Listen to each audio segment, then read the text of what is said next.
love baseball. Baseball, baseball. 94.5 The Peak presents Wasatch Wasps Baseball on the Utah Radio Sports Network.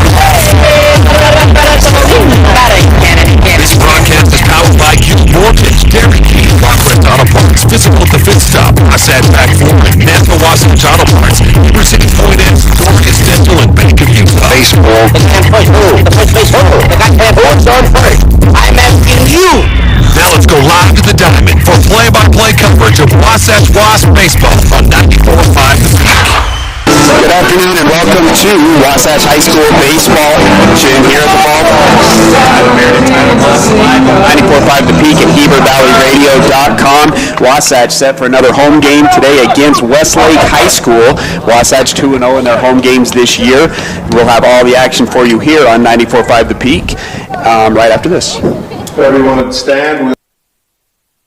Hi, friend. Are you ready for your next delicious meal? Come to the Dairy King, home of the train, where they're serving the yummiest food to friends and family in the valley. Come in and get a mouth-watering peach shake, peach cobbler shake, or peach raspberry shake. Dairy King, the winner of the Best of State for 18 years. They're celebrating their 75th anniversary. Bring a picture and a memory of being at Dairy King. Proudly serving the Heber Valley for 75 years. The Dairy King, home of the train, is serving deliciousness daily. Stop in today. Timberline Ace Hardware is your full-line Benjamin Moore paint store. Visit them for your home projects, business-to-business, and contractor needs. And remember to ask about their delivery services. And looking for some cashiers? Apply today. And get your car hardware, your cool outdoor clothing, and Wrangler jeans. Timberline Ace Hardware, located west of the Wasatch Wasps football stadium at 737 South Main Street, serving the Heber Valley for over 50 years.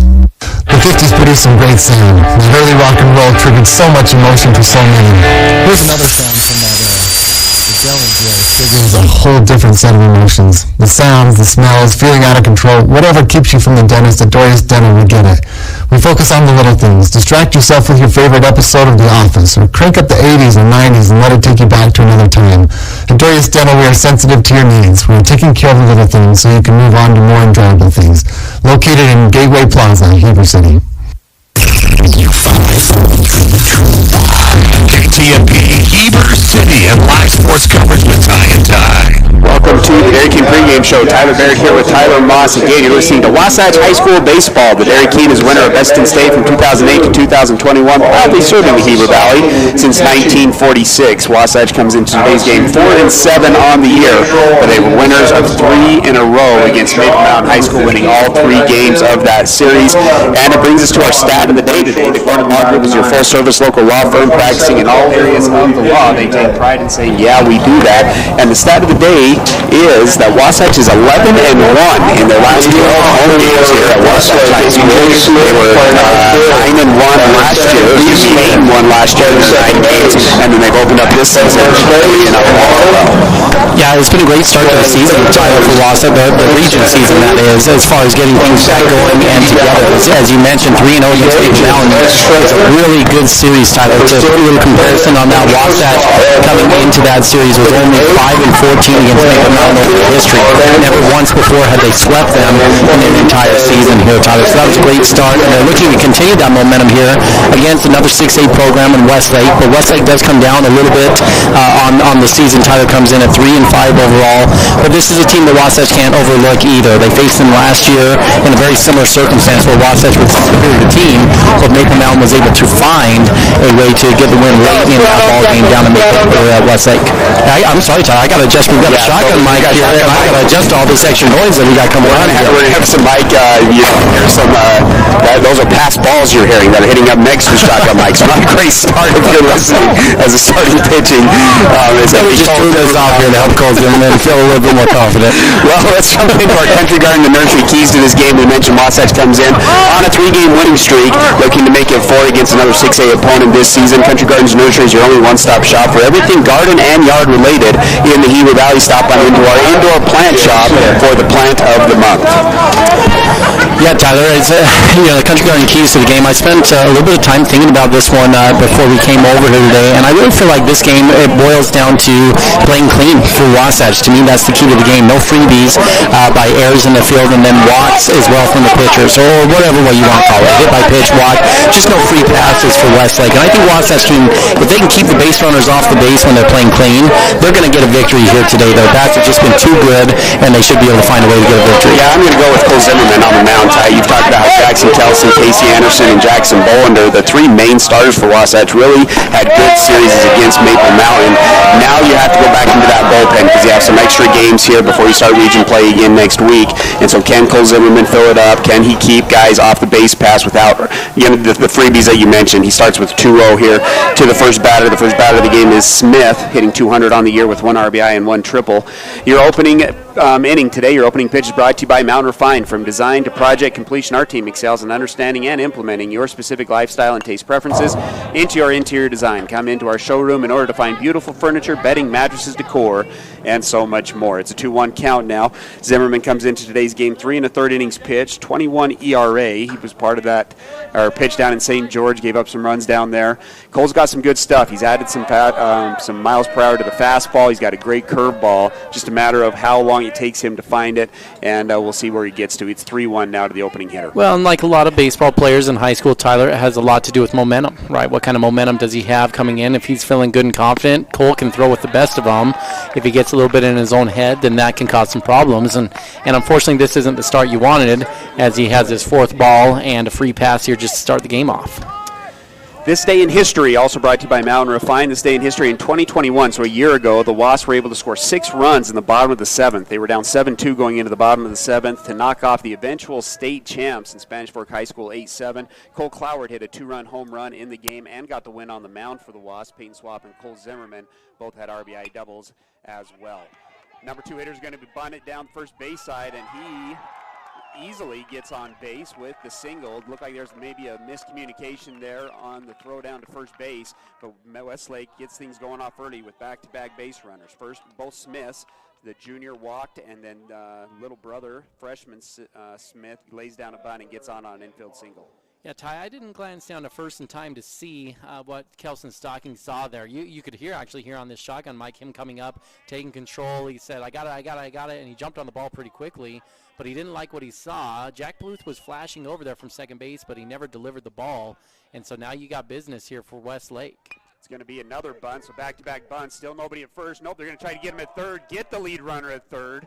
Great play there from Cole Zimmerman as he fields the bunt, zips it over to third. Yeah, that's a great ball there from Cole. And again, I want to tip the cap to the catcher, Kelson Stocking, coming up and directing traffic. When the pitcher's crashing in on that bunt, he can't see where the base runners are behind him. So you're totally reliant on the catcher to direct the traffic. Kelson saw that the runner moving from second to third, they had a chance to get him, and Cole picked it up and trusted him and turned and fired it to third. And Chet Wilson stretched like a first baseman and was able to catch it, and they got the lead out there. Comes back with the strike, makes the count 3-1. Ty, as you look over the Wasatch lineup, who's hot right now for the Wasps? There's 2 players that stand out, Tyler, and it's hard to get better than Chet Wilson recently. Coming into the last game in St. George, he was just under 400, which is fantastic for any baseball player, but those that have been around Chet knows that he spent most of the season as a sophomore above 400, and so that looked to almost be a little bit down from where he was. Well, Ty, he made quick work of that, and over the last series and a game plus, he's now at 500 on the season. He's hitting 500, so 1 out of every 2 at-bats, Chet is getting a hit this year. He has been awesome and has got his batting average up there. Tragan Shaw, though, is not too far behind. Tragan Shaw, over the last several games, has seen his batting average jump all the way up to 400 himself. So between Shaw and Wilson, 2 juniors for Wasatch, they're about as good as it gets in the box right now. The full count pitch is going to go wide outside, so second walk of the inning by Cole Zimmerman is going to load the bases, and we have 1 out, bases loaded. Kelson Stocking is going to take a pause and go out to talk to Zimmerman. It's going to bring up the number 5 hitter, number 9, the center fielder, a senior, Gower, 133 batting average, 2 RBIs, and 1 double on the season. Bouncing down to our Point S Tires.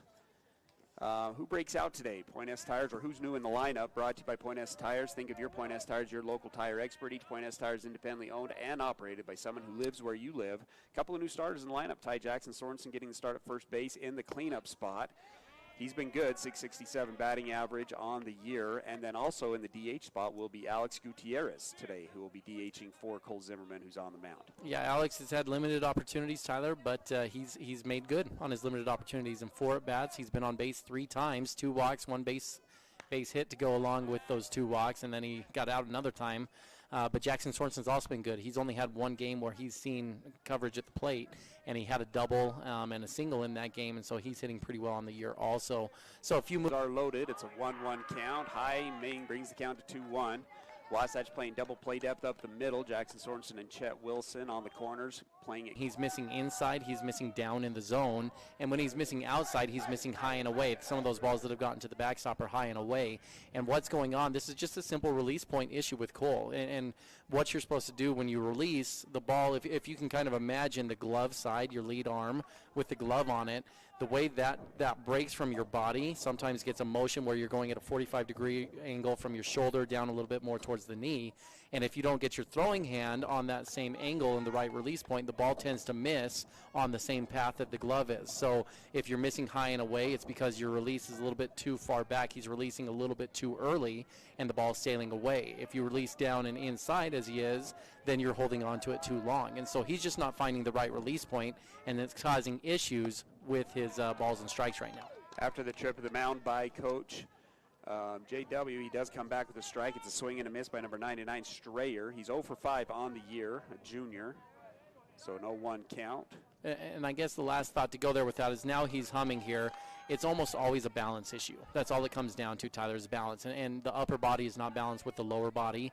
And so you can see that happen every once in a while where maybe the pitcher's pushing off too far or his back's not getting through the right way. But it's usually a balance issue. So a coach visit, like you just saw there, is a good way to kind of reset the mechanics and just take a deep breath and say, hey, just calm down, relax, and get back on balance. Does miss outside on the 0-2, brings the count to 1-2. Again, bases loaded here in the top of the first. Wasatch down 1-0. The 1-2, it's a curveball. It's going to be a ground ball to Chet. Chet's going to go home with it, gets him at home. First base, not in time. Jackson Sorensen's going to come off the bag, but Wasatch does get the leadoff guy once again. Good play there by Chet Wilson at third base, and Wasatch keeps it at a 1-run inning, but now 2 outs here with still bases loaded for the Westlake Thunder. Well, good job from the Wasatch defense, Tyler, of getting the lead runner. They kept 2 runs off the board here by just being heads up and throwing ahead of the lead runner. Chet there communicating with Kelson again, and Jackson Kelson keeping the ball in front. He actually got caught watching a little bit. Jackson Kelson at first base. He was standing in front by the Sorensen, excuse me. Sorensen when Kelson there's came off. plenty of Jacksons on the team. We'll get confused all day long with this. When Kelson Stocking fired off from home plate to throw to first, I think he caught Sorensen a little bit by surprise over there, who was just watching the play at home. But luckily, he's got a nice big 6'4" frame over there, and he was able to recover and hang on to it. Cole gets ahead 1-0 or 0-1. Comes back with another fastball on the outside corner. Gets it called strike. 0-2 with 2 outs here in the top half of the first. Cole Zimmerman, a junior. Forgot to remind you that trip to the mound brought to you by Mirror Lake Station, voted best donuts in Utah. The Mirror Lake Station is your stop for gas, groceries, and goodies. New owners David and Kristen Wade invite you to swing by and say hello this season. Cole Zimmerman calms down, and after walking in a run, gets the next 2 guys out. That strikeout swinging brought to you by Physical at the Fit Stop, your locally owned and operated physical therapy clinic. Westlake gets 1 run on 1 hit, no errors, but does leave 3 men on base. Wasatch's first at bats will be up after this. You might be used to having someone ask you the question, what is it that you need? I think that's limiting. I'm going to take you through a 6-step process. And it's simply answering questions. And it might not just be home. It might be that you want that fancy new car. It might be that you want trips. It's your list. What is it that you really, really want? Call Tom Stone at Guild Mortgage in Heber City. Tom Stone, MLS 257849. Guild Mortgage Company is an equal housing lender. MLS 3274. All loans are subject to underwriter approval. Terms and conditions may apply. Subject to change without notice. Hi, this is Nicole with Mountain Refined Furnishings and Flooring. And if you didn't know, we've recently partnered with Mattress Warehouse of Utah to bring you the largest selection of mattresses around. The team at Mountain Refined prides themselves on making your home a place where you love to be. We offer a large selection of furnishings, flooring, window treatments, gifts, decor, and so much more. If you haven't been by lately, stop and check it out. You'll be pleasantly surprised. We're located at 480 North Main Street. Wasatch High School Sports is on the radio.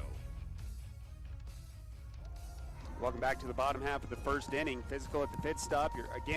Wasatch Physical Therapy and Sports Medicine, your rehabilitation specialist dedicated to your total recovery from sports injuries, auto injuries, industrial and or commercial injuries. Let Dan Ivey and his team get you back to 100%.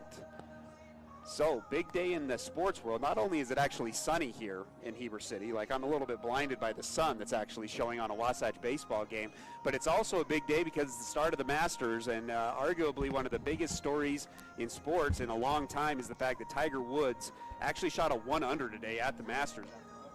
His life a couple of months ago, or it's been probably about a year now. He comes back and in his first competitive round of golf shoots a 1-under 71 at the Masters. He's definitely in contention after that round. Is that good, Ty? How many times have you shot 1-under in Augusta? Never. you shot 1-under on your video game mini golf at some point, right? That's so incredible. Just a big deal. So Tyler, here's my poll question for you. What were you more excited for today? It's actually opening day of Major League Baseball today. So it's opening day for Major League Baseball or opening rounds of the Masters. Which one were you more excited for? You know, that's a good question to ask because I love both of them, Tyler. I think without Tiger Woods, it's an easy answer. It is easy without Tiger Woods, but unfortunately what baseball did with this strike is they lost a little bit of their luster, and so I think the Masters has had a little bit more press. I've been excited to see the story of Tiger Woods and see how that goes, but also, Ty, I grew up an Atlanta Braves fan, and I'm ready to see if they can defend the title, but I'm a little bitter as well about not signing Freddie Freeman again. But already we got one pitch, one out, so I need to wrap up the thoughts here, Tyler. But both. I mean, it's a great day for sports. Watch the Masters and go watch some baseball here tonight as well. Crew's going to try to drag bunt to get things going. It's going to go right back to the pitcher, and he'll be thrown out at first base. He's going to break with the number 2 hitter, Chet Wilson, who was our Bank of Utah Who's Hot player. .438 batting average, 7 extra base hits, 11 RBIs, and a .538 on-base percentage right now for Chet Wilson.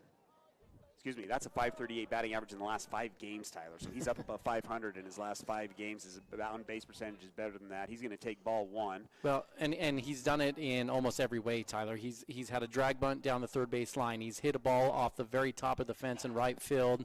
He's hit balls to the middle. He's hit it to the right side. He's hit the gap in the left center gap. If I'm a college scout watching, he's a complete hitter. He covers every part of the plate. He can pull an inside pitch for power down the line. He can hit an outside pitch for power in the gap, and he's just been a lot of fun here to watch play over the course of this year. And this is not surprising to you and I either. Spending the last year watching him and coaching him, we both felt like Chet was due for a big year this year for Wasatch. 2-1 count after he takes ball 2 and then a strike. Moves the count to 2-1. On the mound today for Westlake is going to be Bayless, a senior. 4 2/3 innings pitched on the year with a 7.5 ERA. Chet's going to foul off the 2-1 to move the count to 2-2. You like him in the 2-hole here, Tyler? He's kind of moved around a little bit. He's hitting the 4-hole, the 3-hole, the 2-hole, even leadoff. Yeah. There's some different philosophies with that number 2 spot. When Coach Green was here, he kind of liked to have one of his better hitters. Excuse me, I missed a pitch. That was actually ball 4. So that moves Chet Wilson again gets on base with the walk. But, Lou kind of liked to have a good, like one of your best hitters at number 2. You see Mike Trout hitting number 2 a lot in the major leagues, and so it's nice to have a guy there at that number 2 spot. But at the same time, he's been so good that number 4 spot's where we liked him last year, just to give him some more RBI opportunities and getting guys on in front of him. But he's just a guy that you can use him wherever you want to, really. Well, to hit in that 2 spot, what you've got to have is a good number 3 as well. And Payton Swapp fills that hole well for Wasatch, who's coming up to the box. If you don't have a good 3 hitter, then obviously the natural spot would be to slide a guy like Wilson to the 3-hole because you want your best hitter in that spot. But like you said, a lot of major league coaches have gone to their best hitter in the 2-hole as well. Pickoff move, not in time. Now the first pitch is delivered. It's going to be a ball on the inside part that gets away from the catcher just a little bit. Chet gets a good jump, and he's going to take second base. Great job there from Chet of taking advantage of a little bit of a lack there by the catcher. It was a ball that definitely could have been caught and just wasn't. So that's going to bring the count to 1-0, and now a guy in scoring position for the Wasps. Wasatch in their last 5 games when they've really been able to get things going. .484 batting average with runners in scoring position over the last 5 games as a team. It's really been where Wasatch has excelled is when they get a guy on second base with less than 2 outs or even with 2 outs, they've been able to get him in. Another ball moves the count to 2-0, make it 3-0. This one's going to bounce off the chest. Catcher a little bit more alert this time, bounces up out of the stance and is able to get that before Chet can advance to third base. Moving the count to 3-0. Oh, these aren't even close either, Tyler. I mean, these balls are bouncing in about 5 to 6 feet in front of home plate. Not tempting for the hitter at all to go after those ones. one of the storylines with opening day is the use of electronic devices. So we've talked a little bit about it here of the use of an IFB, an earpiece with the catcher, and the coaches can relay in with a walkie-talkie what pitch they want, so you don't have to use signs, so you worry about the sign stealing and that sort of thing. This ball does get by the catcher, and Chet's going to advance to third base. It's also ball 4, so back-to-back walks has Payton Swapp at first base, and the tying run, Chet Wilson, on first. And that's going to bring another trip to the mound from a coach. That's going to be Westlake coach this time. Again, your trips to the mound brought to you by Mirror Lake Station. Anyway, the big news this week was the use of a wrist device where a catcher can relay in the pitch to the pitcher by pushing buttons on this wristband. So it's kind of like an arm sleeve that you'd see, but it has buttons on it. And then there's some sort of a sound system or something like that that is relayed out to the pitcher that's supposed to be easier to avoid having your sign stolen. But to me, if there's a radio wave going out to that pitcher, you got to assume somebody can steal it. And I so have the same thought. How much longer is it going to be before somebody can just figure out how to steal those radio waves and go in there? So you don't like the technology well, additions? No, I don't mind it. I don't mind it. My big thing is, and I heard an interview with Dan Patrick and Mike Piazza today that I felt made a good point. And Mike Piazza's point was, in the past he didn't think that sign stealing was as big a deal because you hit a lot more for average back in the day. And in today's game, the strikeout's just not that big of a deal, right? Like you can have a quality at bat and strike out. And so it's a lot bigger deal to guess right on the pitches because you're swinging out of your shoes to try to hit the home runs, right? And so back in the day when he played, you get 2 strikes on you, you make the adjustment, and you go ahead and just hit the pitch that's thrown at you. This ball's going to be in the dirt, and Payton Swapp's going to advance to second base. So runners on second and third. 5 straight balls now from Bayless. The cleanup hitter today is Jackson Sorensen. Again, 667 batting average, a couple of doubles and an RBI on the year for Sorensen. Shown some power, had a good double over the right fielder's head down in Snow Canyon. He's going to get one here, and he's going to smash it right up the middle. Good swing there from Jackson Sorensen. That's going to bring in 2 runs. Another base hit with runners in scoring position as Wasatch, after giving up 1 in the top of the first, scores 2 just right back in the bottom of the first, and Wasatch takes the 2-1 lead. Boy, that was right on the barrel. He hit that thing right on the screws, nearly took the pitcher's arm off, Tyler, as it went by him. And then you get to that outfield that's still grass and not watered, and that ball is bouncing a little bit like a pinball machine. And you don't want to give up on that as a hitter. Come out of the box hard because that single could have easily turned into extra bases hopping by the center fielder. He did body it up, but that's a good swing there from Jackson Sorensen to get Wasatch back in front. When you're hitting .429 with 5 RBIs and 6 runs scored in the last 5 games, and you're not the hottest hitter on the team, it shows how well this Wasatch team's hitting. But Jack Bluth coming up to the plate, that's what he's done the last 5 games. .429 batting average, 5 RBIs and 6 runs, and that's why he's hitting .400, Ty. Good swing, line drive to the opposite field. Another single for Jack Bluth. He's hitting .345 overall on the year, but man, that swing right there is a big addition to Jack Bluth's swing from last year as he singles the opposite way, and Wasatch has guys on first and second with 1 out. Well, there's so many good things that this team is doing, Tyler. After a 1-7 start, you worried about the psyche of the team because you felt like they were close, but you just worried if they would be able to rebound. I feel like the coaching staff and the team has done a good job buying in, and they are putting it all together here now, and you're seeing a nice momentum here for Wasatch at the right time as they start region play. And this team is going to be a scary team for people to face up against. Only number 17 in the RPI because of that slow preseason start. But this is a team I don't think many upper teams would want to face in the first rounds of the postseason because they've got weapons across the board, not only pitching-wise, but in the box, 1 through 9. Actually, it's really about 1 through 13 or 14 Wasatch can put out there that can really swing it. It's going to bring up Kelton Stocking, the catcher today, .316 batting average, 3 RBIs on the year, .435 on base percentage. He goes ahead 2-0, back-to-back balls. The reason what made me think about that wristband is Westlake has something going on where the pitcher just took out a cheat sheet out of his back pocket. Don't sure if they've got scouting reports or defenses or what they've got going on. That ball's going to be low in the count as well. Moving the count to 3-0. So that technology portion that you bring up, though, is interesting because if you remember, I just did not feel as offended as the rest of the baseball world with the Houston Astros issues, Tyler. Yeah. And this is more kind of what I thought is, hey, everyone can use technology. Let's find a different way to counter it and figure it out here. I mean, the TV cameras have been up there for years, and it was only a matter of time before someone tried to figure out a way to exploit that a little bit. But just like this, now they've got different technology they can use to counteract those issues as well. So I don't mind the use of it as long as you keep the game efficient. It shouldn't be something speeding or slowing down the game of baseball. They're saying that this should speed up the game a little bit because, when you get guys on base, catchers are using multiple signs. They got to flash multiple fingers. Now it's a lot quicker just to type in a code, and it should speed up the game a little bit. 4 straight balls to Kelton Stocking. He'll be on first base. That's going to load the bases. For Alex Gutierrez, one of our UCCU. What do they do when the pitcher lineup? Disagrees with the code? He Shakes it off and you have to type in another one? That's a good point. But you would have to do that too, right, if you're putting down numbers and the sequence of numbers and all that. Alex Gutierrez hitting .500 on the year. On-base percentage is big. He's going to foul off one down the left field side. He does hit from the left side. Right-handed thrower, second baseman. DHing today for Cole Zimmerman. Does have an RBI and 1 run scored on the season. Getting his first start today.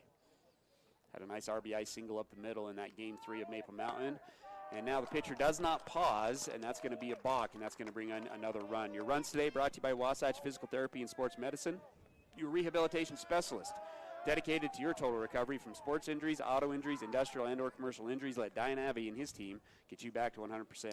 So a different defensive lineup here today, Tyler, but what do you like as the Point S Tires standout here of the game here, looking across at the Wasatch defense when they come back out? Well, defensively, it's been, I think he's settled on where his starters are. You got Cole Zimmerman on the mound, and so that puts Sorensen at first base, which is the only change you've had. He has been switching off catchers. Kelton Stocking getting back-to-back starts on Monday and now today on Thursday. Assumes Cray probably gets the start tomorrow down at Cottonwood. But the outfield's been consistent, right? Swapp in center with Erickson and Shaw in the outfield. And that's something I don't think we've talked enough about. When we played, we had 3 outfielders that were really good, and we played in a really big outfield, and just cutting off and keeping the extra base hits to a minimum. Anything that was in the air that can be caught just does a great job minimizing runs. And that's something that you like to see in the outfield, especially with this outfield with Shaw, Swapp, and Erickson. The 0-2 is going to be swung on, and it's going to be hit right up the middle. Another on-the-barrel swing right up the middle.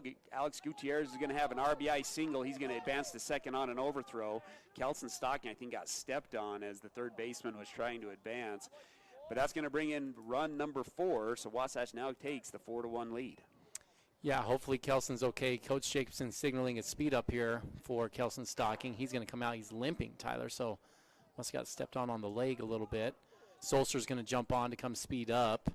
And Westlake wants to have a conversation, and that'll be it for Bayless, Tyler. Looks like he's done. Yeah, that's not going to help the ERA when you give up 4 runs in a third of an inning pitch. But, Tyler, let's just keep it here. And, again, to just talk about that outfield a little bit that we brought up. Just a good, fast, strong outfield, especially in our league when you got good teams that can hit the gaps, is such a big deal. And we've seen, we had teams against Maple Mountain when Jaron Hall was out there, the BYU quarterback right now, that there just wasn't holes. And so you would hit a gap shot and you thought it was, and then he's running him down.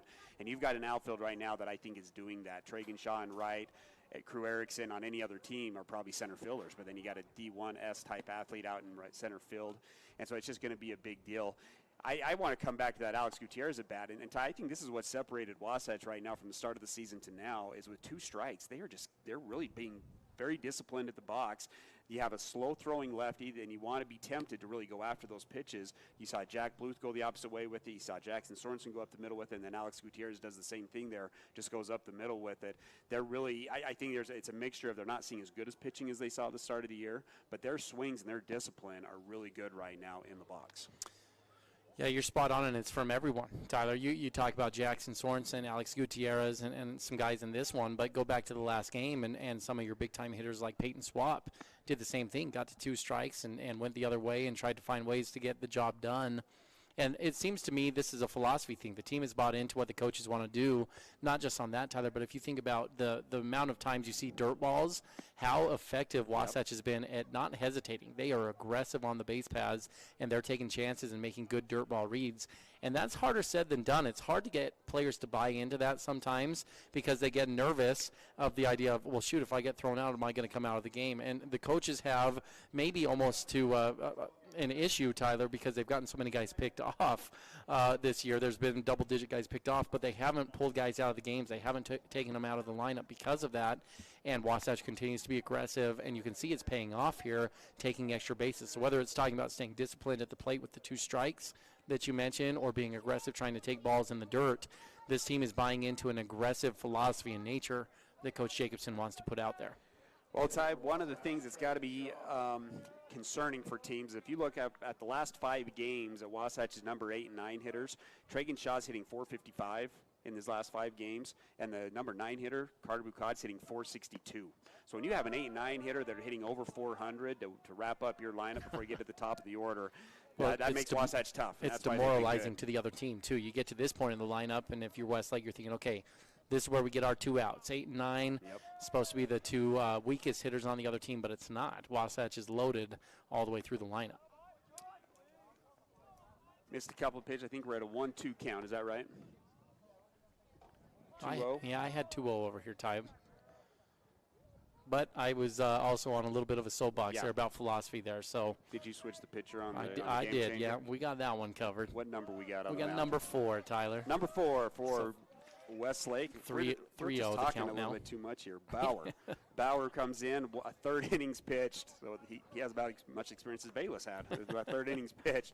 So he's they're trying to find some arms here. Tragenshaw's going to walk on 4 straight pitches. So that's going to load the bases. There was an empty base out on first base. So right now Shaw at first, Alex Gutierrez on second, and then Tad Solzer, who's speed up running for Kelson Stocking on third base. Wasatch up 4-1 after giving up a run in the top of the first. They come back and have scored 4 here in the bottom of the first. Brings up the number 9 hitter, the sophomore Carter Bucad, .250 batting average, 4 RBIs on the year, but in his last 5 games hitting .462 with 3 of those 4 RBIs coming in those, ball 1.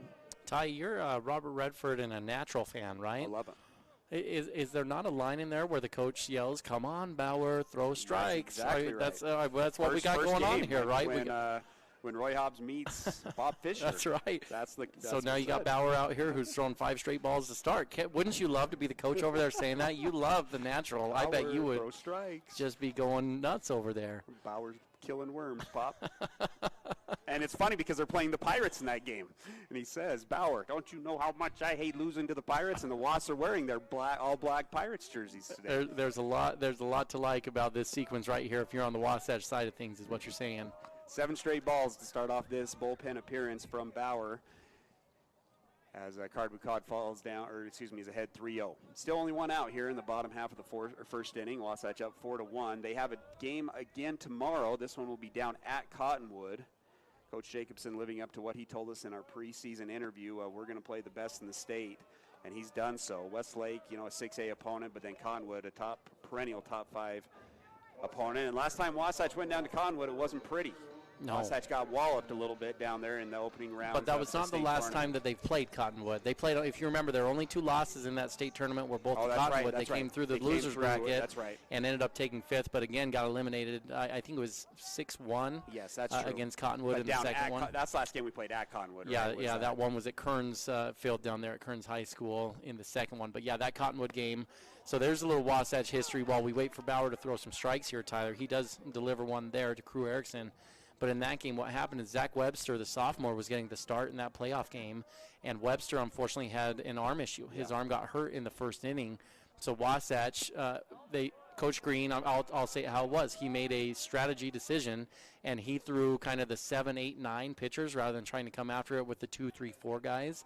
And he said, we're going to throw this game away and try to make a run with our pitching staff with the depth we have. And so they brought in a few guys and some young players like Parker Quinton, I believe was a sophomore that year as well, and Cottonwood was good. They just hit the ball left and right and out of the park and all over the place, and Wasatch took a licking. They lost 20-1, but then rebounded and came through and ended up taking 5th that year.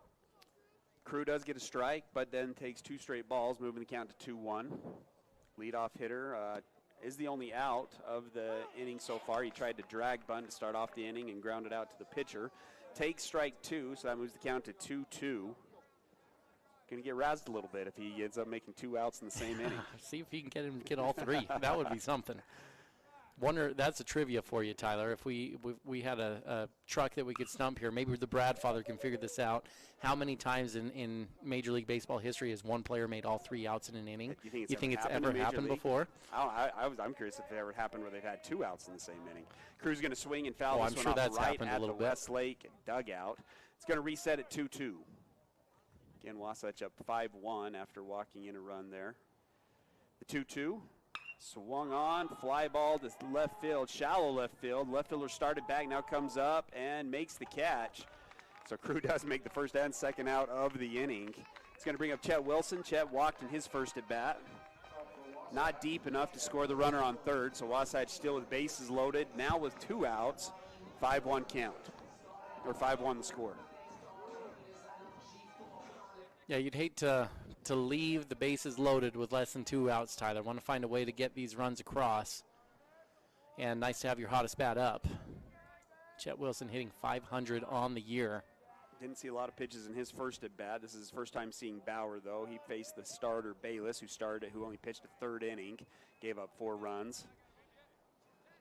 Bauer's calmed down a little bit. He's closer to the plate. Misses, though, on the outside, moving the count to 1-0. Sets. Big leads from all the base runners. This time an off-speed pitch. Chet out in front of it. It's going to be a lazy fly ball to left field. Shortstop going back. Left fielder comes up and makes the grab. And that's going to do it for the bottom half of the first inning. Wasatch is able to score 5 runs on 3 hits. 1 error by Westlake. They do leave the bases juiced as we end the bottom half of the first with Wasatch up 5-1. We'll have the top of the second after this. Heber City Point S is locally owned and operated by Larry Rhodes and Brad Hyatt. They offer the best brand tires at low prices with extensive knowledge and experience of repair and services with no pressure sales. Only what you need. They've been taking care of cars, trucks, and trailers for over 20 years. No appointment needed, conveniently located, free shuttle service, and free Wi-Fi. Take $5 off your next visit when you tell them 94.5 The Peak sent you over. That's Heber City Point S. Gucci Goo Barbecue in Heber Valley is a premier barbecue restaurant. You can choose from finger-licking ribs, poppin' andouille sausage, tasty chicken, tender brisket, delicious pork, and yummy street tacos. Friday night dates, take that significant other for the smoked prime rib that melts in your mouth. Family-friendly atmosphere where everyone is welcome, quick service for dine-in or takeout, great quality food, and great value for your money. That's Gucci Goo in Midway on Main Street. This is live coverage of Wasatch High School sports on 94.5 The Peak.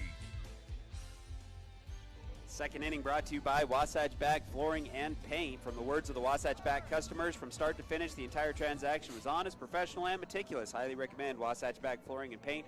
Thanks, Dan, and your team. Wasatch leads 5-1 as we go into the top half of the second. Wasatch gave up a run in the top half, but then were able to bounce back and score 5 thanks to RBIs from Jackson Sorensen, Jack Bluth, and Alex Gutierrez. All these baseball games and all things that are happening in Wasatch High School sports. The boys soccer team is currently 5-2 on the year, 1-1 in region play. They're currently sitting at number 7 in the RPI standings. They did have the entire week off this week due to the Utah County spring break, but they're back at it. I'll make a comment here. There is one spot on this backstop that a ball could get through, and that almost hit it right there. That ball was fouled back, and that almost right hit into the that stands spot. as well. Yes. Gonna have to get that fixed, or you got a lawsuit waiting to happen there, Tyler. It's been about 5 years since they had that hole there. But 1-2 pitch is low and outside, moves count 2-2. In that game last year, Cannon Bay he actually gave up no hits, but walked about 6 guys, if you remember, in 4 innings. And then he came out. Wasatch had a minimal lead, and then Kelson Stocking came in, and they were able to get a couple base runners in front of these big D1 players, and they put it into the parking lot on their opportunities. They hit 2 home runs in the same inning, and ended up extending that lead out to all they needed to get the win. And so this Westlake team, they've got a little history here against Wasatch of being dangerous, of cashing in with not very much talent, but taking advantage with the few little pieces of talent that they did have. So if you're Wasatch, you want to keep kind of the foot on the gas and just keep after these guys. Full count pitch is low and outside, so that's going to be the 4th walk of the game. It's going to bring up the number 9 hitter. Number 15, the catcher, a senior, Anderson, 143 batting average with an RBI this year. Cole led off the first inning with a walk as well. Comes back with a fastball. It's going to be a ground ball to Carter Bucad. Bucad looks at second, decides to go to first, throws out Anderson at first base. Good play there from Carter. Had to go to his backhand side, makes a good field, throws it off, and that's one of those throws that we've talked about where his arm strength has increased from last year to this year, and Wasatch has one out here in the top of the second. Yeah, that's such a good play there for Carter, Tyler. You're right, it was to his backhand side, but it was a slow enough ball that he was able to get around it, and he squared it up, and he still had enough arm strength to get it down the line. And it's unusual to see a ball like that where the guy is going and standing up into second base, but still enough time to throw it over to first to get the out. This is going to be swung on. It's going to be a ground ball to Jackson Sorensen. Sorensen's going to flip it to Cole Zimmerman, and they get the out at first base. That was the leadoff guy, or the number one hitter, Smith.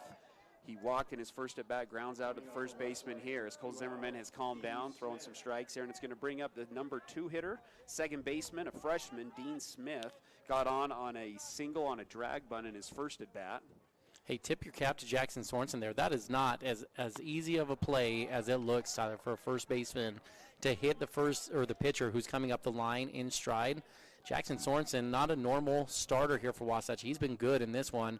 RBI single, scored 2 runs, and now a good solid defensive play. Cole comes back with 2 straight strikes, both swung on. The second one fouled straight back. So that moves count to 0-2. Zimmerman looking better on the mound here in the second inning.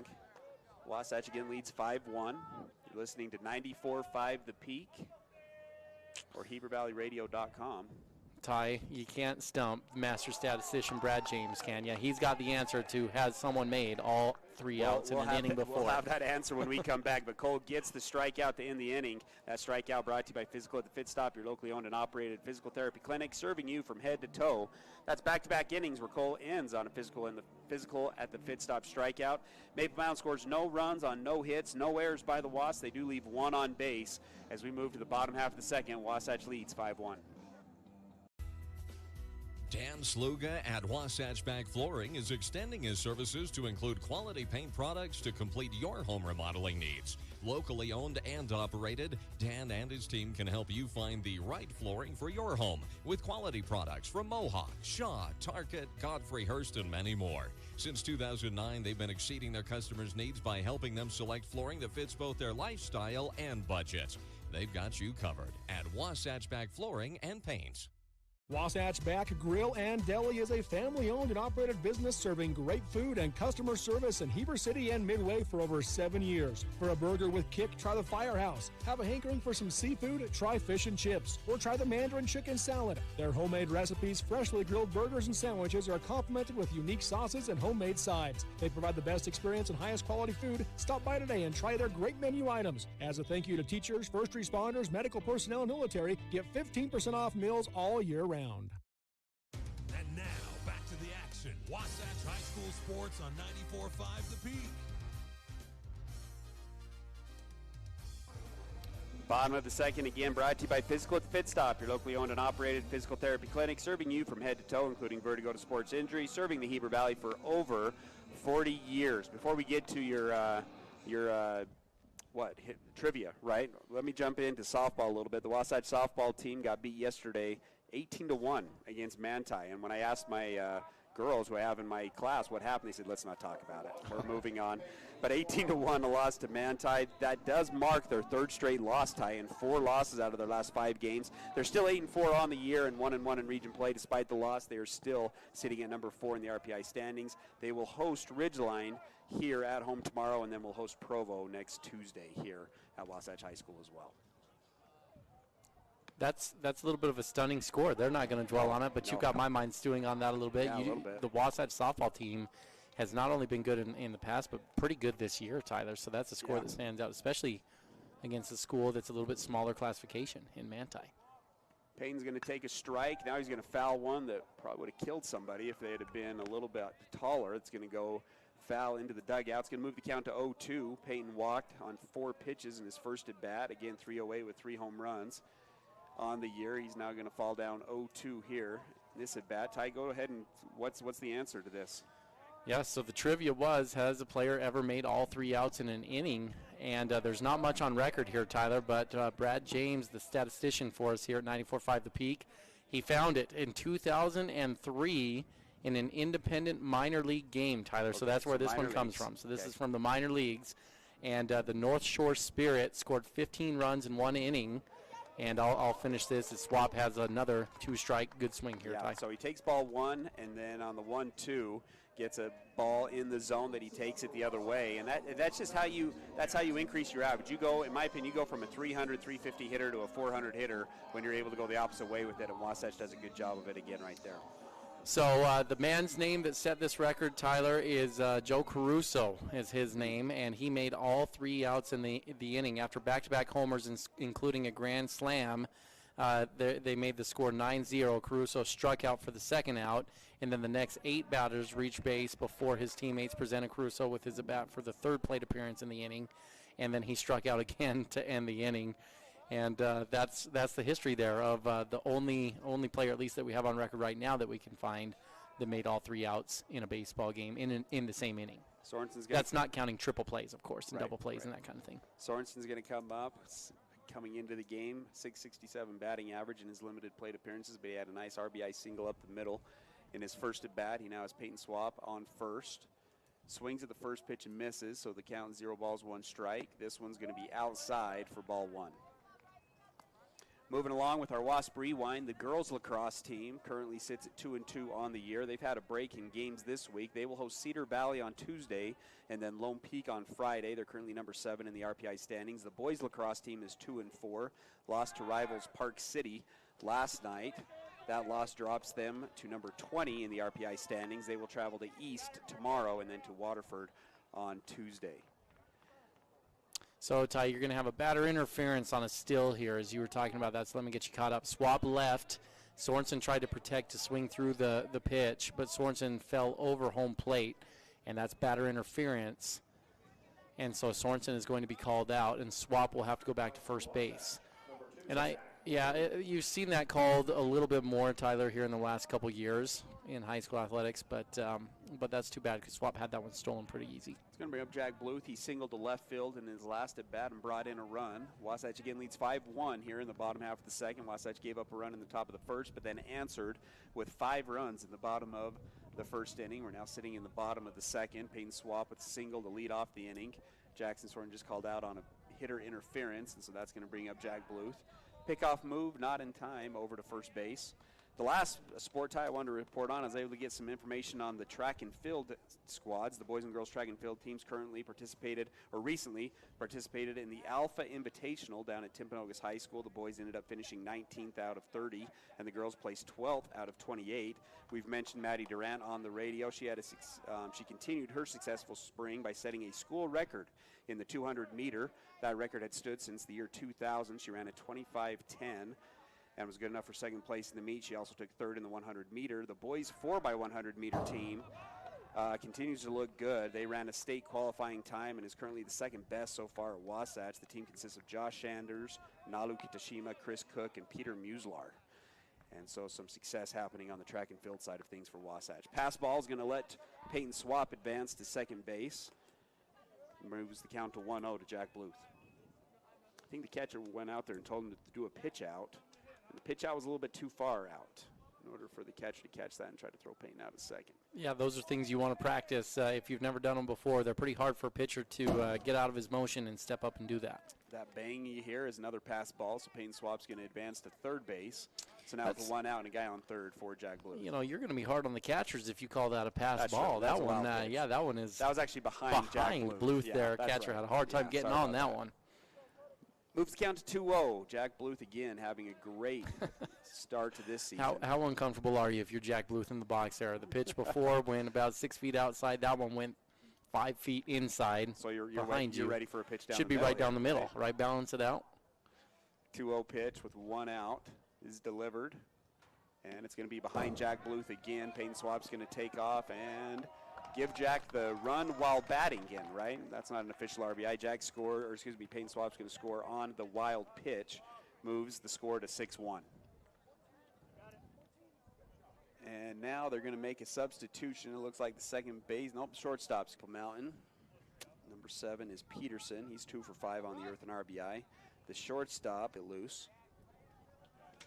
Not a lot of pitching here for Westlake. We also heard before the game that they've had some players quit on the year. Not to mention their entire field was unexpectedly torn up recently. So not only do they not have a couple of their better players, but also their field's been torn up. Just a rough start to the season for the Westlake Thunder. That one's in there for a strike, moves the count. Bluth learn to walk.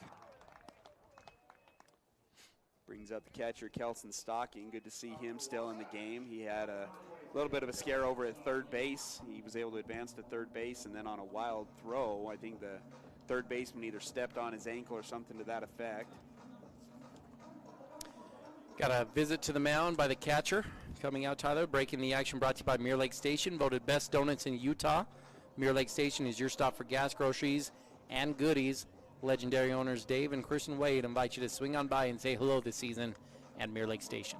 Speaking of legends, Tyler, one of the players we played with during our days was TJ North, one of the best catchers and a pitcher as well on the mound. He's listening from Mexico today. Wanted to give a shout out to former catcher TJ North, Region 9 MVP, senior year from the mound, and hit over 300 his senior year as well. Was really, really good for the Wasps.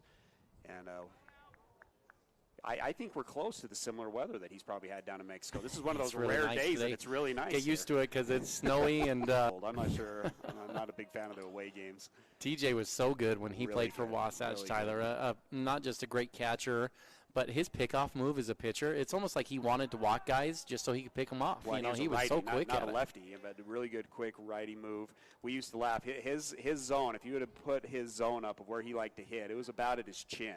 When he got a fastball at his chin, he was ripping that one to the gap. But, yeah, really good behind the plate, and then was really good on the mound for the Wasps his junior and senior year. 6-1 the score. Wasatch with the 6-1 lead here in the bottom half of the second. Jack Bluth on second base after the walk. Kelson Stocking in the box. Second straight pickoff move, and he's going to throw it to the fence. Jack Bluth has a chance to maybe go first to third. He's going to round second, and he'll settle at second base, and he'll stay there. Pickoff move goes to it. So that's a ball, right? That was my rule suggestion, is if you can't throw the ball from the mound to first, then that's a ball to the hitter as well. Another trip to the mound from the catcher. I think these might be stalls just to get the player out in the bullpen ready to go.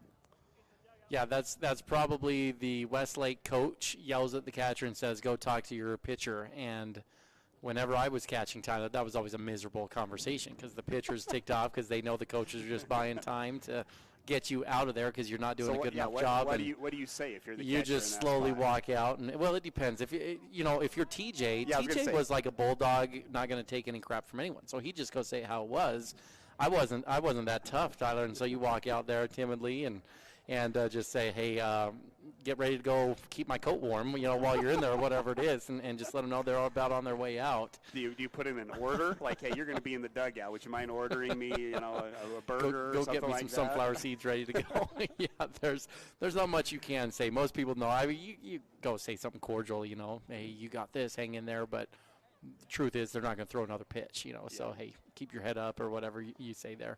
But that was one of with this pitching change that we're going to have. Wasn't that one of TJ North's best aspects of his play, Tyler? He just was like he was the kind of catcher you want that is just tough, kind of a bulldog behind the plate, and would not take any crap from anyone out there and keep everyone in line. It's kind of what you want. If you're building a prototypical catcher, you're going to start with the attitude, right? And then you start working on mechanics and everything else that comes with it after that. Let's go ahead and take a break, Ty, as there is another pitching change. We will have who is on the mound for the Westlake Thunder right after this. Wasatch leads 6-1 here in the bottom of the second. Hi, this is Abby Covarrubias, the Wasatch High School Student Body President. Did you know that parents are the #1 reason kids don't drink? Believe it or not, teens still listen to their parents. In fact, kids usually listen to their parents more than anyone else, including their friends. Utah kids report the #1 reason they choose not to drink is their parents' strong disapproval. All kids need a parent's help to stay drug and alcohol free. Brought to you by Wasatch Behavioral Health and the Parent Bonding Project. Napa know-how. Your local Napa Auto Parts, Wasatch Auto Parts at 105 North Main Street in Heber City stocks auto parts, tools and equipment, and many other items for heavy-duty trucks, marine, and farming equipment. Stop in today at Wasatch Auto Parts, 105 North Main Street in Heber City, a proud sponsor of Wasatch Wasps Sports.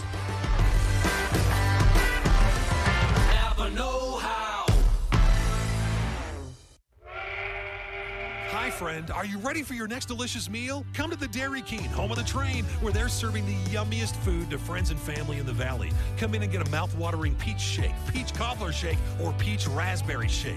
Dairy King, the winner of the Best of State for 18 years. They're celebrating their 75th anniversary. Bring a picture and a memory of being at Dairy King.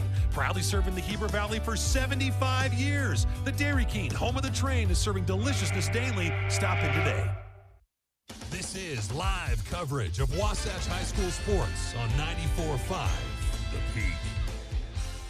Pitching change brought to you by Mirror Lake Station, voted best donuts in Utah. The Mirror Lake Station is your one-stop shop for gas, groceries, and goodies. New pitcher for the Westlake Thunder will be Fulmer, only a sophomore, 3 innings pitched, 2.33 ERA. He does have one of the wins on the season for Westlake. He's going to come with a strike to Kelson Stocking. First pitch. Kelson Stocking's been in that box quite a long time. That's the first ball he's received. We're actually talking off air. Has Kelson seen a pitch yet? And he hadn't. There had been 2 pickoff moves, a ball that went to the fence, and now that was the first pitch, and it's a strike 1. Jack Bluth on second base in scoring position for the Wasps with 1 out. That ball low in the zone, but gets a called strike, moves the count to 0-2. Kelson walked on 4 pitches in his first at bat. Again, comes into today's game hitting .375 in the last 5 games. One of the hitters that has improved since the start of the year. Now hitting over 300. 3 RBIs on the season, has an RBI opportunity here. 2-strike pitch, swung on, it just puts the bat out. It's a little floater down the right field line. Don't think it's going to stay fair, and it's going to go foul, and we'll reset at 0-2. Kelson's still walking with a pretty pronounced limp there, Tyler. In the first inning, he looked to get stepped on a ball coming back at him at third base, and he's limping pretty heavily coming out of the box.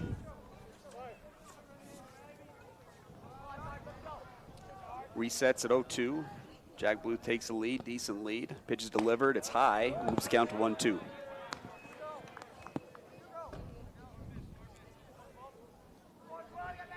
TJ, we one of our younger stories was we went to a Pocatello tournament back in our travel ball days, and the 3 of us rode together and stayed together up in Pocatello at that tournament. Had a fun tournament up there. Ended up taking 3rd. Gave up too many runs. We didn't keep runs down back in those days. So we I think won a 12-10 and a 15-14, and came down to which team gave up the least amount of runs, and that was not us in that tournament. Yeah, that was kind of the start, though. If you remember back in Heber Valley, most of the baseball players did rec ball. Yeah. That was all they had here in the valley. And about that time period, there were several coaches and teams that started emerging in the Rocky Mountain Baseball League that was being created, and started traveling and doing a few more of these tournaments. And baseball has started to grow significantly from those early years. During that time that you're talking about, Tyler. So after falling down 0-2, Kelson takes 4 straight balls, and he'll earn the walk to first base. I think they'll go ahead and let Tad Sulzer. Yes, Tad Sulzer will come on to speed up. So now runners on first and second with still 1 out. Brings up Alex Gutierrez, who had a single RBI up the middle in his first at bat. That's 2 straight walks for Stocking today. Again, Wasatch leads 6-1. Gutierrez is going to swing at the first pitch, up in the zone, swing and a miss, as Fulmer's able to get ahead again on Gutierrez. So, Ty, I want to come back to this 3 outs in 1 inning, that our guy in the independent baseball did here. Second pitch is fouled off as well, moves count to 0-2. Can you think of anything across any sport that would be as equally humiliating to have to go back to your teammates if you made all 3 outs in an inning? How about Max Hall and the amount of turnovers he had against Utah? Or not Max Hall. Jake Heaps. Jake Heaps. That's up there, right? Like when you're infamous for how many turnovers you have in a single game in football, I think that's there. That fouled off pitch on the 0-2 will reset. That Las Vegas Bowl BYU-Utah game with the 5 first-quarter turnovers that BYU had, but that was kind of collectively across the board. It wasn't just one player. Tanner Mangum sure could put his name up there in that historical glory as well, Ty. Runners on first and second, I don't think that's out. equal, though. I don't think that's the same level as making 3 outs in 1 inning. 0-2, swung on and missed as Alex Gutierrez goes down swinging. That's the second out of the inning for the Wasps. It's going to bring up Tragan Shaw. 400 batting average on the year, a couple of doubles and 6 RBIs. He's got another RBI opportunity here on the season. Tragan Shaw hitting with runners in scoring position. Look up my stats here. Well, I should have written down that stat. I didn't write that stat down today. I'm the Tony Kornheiser of the group. Tyler's got 2 computers over here and an iPad, and I've just got my paper notes that I bring to each game. I know, you make it look so simple over there, just your clipboard and notes, and then you'll throw questions out at me while I'm on the computer and not have any idea what you're talking about over here. Takes ball 1, swings at the next pitch, and fouls it off to the left side and moves the count to 1-1. Tragenshaw, another lefty, hits on the left side and throws left. Carter Bucott on deck for the Wasps. 1-2 count. Wasatch has 1 run in the inning. That was Payton Swapp, who scored on 3 wild pitches. Fulmer sets. The 1-1, swung on, fouled straight back, moves the count to 1-2. So something I'm curious about here, though, Tyler, is where Wasatch goes starting pitching-wise tomorrow, and thinking about that Salem Hills series next week. That should be the traditional Tuesday, Thursday, Friday series. And so you've got Jackson Kelson at full rest. Bolander could actually technically throw tomorrow as well, but wondering where they're going to go to try to reset to get ready for those Region 9 games. Nice pitch on the inside part of the plate. Gets Tragenshaw looking as Wasatch goes down. But they do score 1 run on 1 hit. Westlake had 1 error in the inning, and Wasatch leaves 2 on base, but they do take the 6-1 lead as we go into the top half of the third. Timberline Ace Hardware is your full-line Benjamin Moore paint store. Visit them for your home projects, business-to-business, and contractor needs. And remember to ask about their delivery services. And they're looking for some cashiers. Apply today. And get your Carhartt wear, your cool outdoor clothing, and Wrangler jeans. Timberline Ace Hardware, located west of the Wasatch Wasp football stadium at 737 South Main Street, serving the Heber Valley for over 50 years. The 50s produced some great sound. That early rock and roll triggered so much emotion for so many. Here's another sound from that era. The dental drill triggers a whole different set of emotions. The sounds, the smells, feeling out of control, whatever keeps you from the dentist at Dorius Dental, we get it. We focus on the little things. Distract yourself with your favorite episode of The Office, or crank up the 80s or 90s and let it take you back to another time. At Dorius Dental, we are sensitive to your needs. We are taking care of the little things so you can move on to more enjoyable things. Located in Gateway Plaza, Heber City. You might be used to having someone ask you the question, what is it that you need? I think that's limiting. I'm going to take you through a 6-step process, and it's simply answering questions. And it might not just be home. It might be that you want that fancy new car. It might be that you want trips. It's your list. What is it that you really, really want? Call Tom Stone at Guild Mortgage in Heber City. Tom Stone, MLS 257849. Guild Mortgage Company is an equal housing lender. MLS 3274. All loans are subject to underwriter approval. Terms and conditions may apply. Subject to change without notice. And now, back to the action. Wasatch High School Sports on 94.5 The Peak. Top of the third inning here at Wasatch High School. Wasatch leads 6-1 over Westlake. Third inning action brought to you by Wasatch Napa Auto Parts. Your local Napa stocks auto parts, tools, and equipment, and many other items for heavy-duty trucks, marine, and farming equipment. Stop on in today, Wasatch Napa Auto Parts. Wasatch leads 6-1. Cole Zimmerman still on the mound. He's going to come with a strike. Ball is swung on and fouled back as Cole Zimmerman looks to have calmed down. He's finding the zone well. He does have 4 walks on the game, but only giving up 1 run. Wasatch has done a good job defensively of getting leadoff guys out on ground balls and bunts. Comes back with a pitch that just misses on the outside part of the plate. Brings the count to 1-1. Third inning also brings you our Wasp on campus. We'll be giving you some updates on which Wasatch athletes are excelling at the next level. Give you that update as this pitch is swung on and missed. Moves the count to 1-2.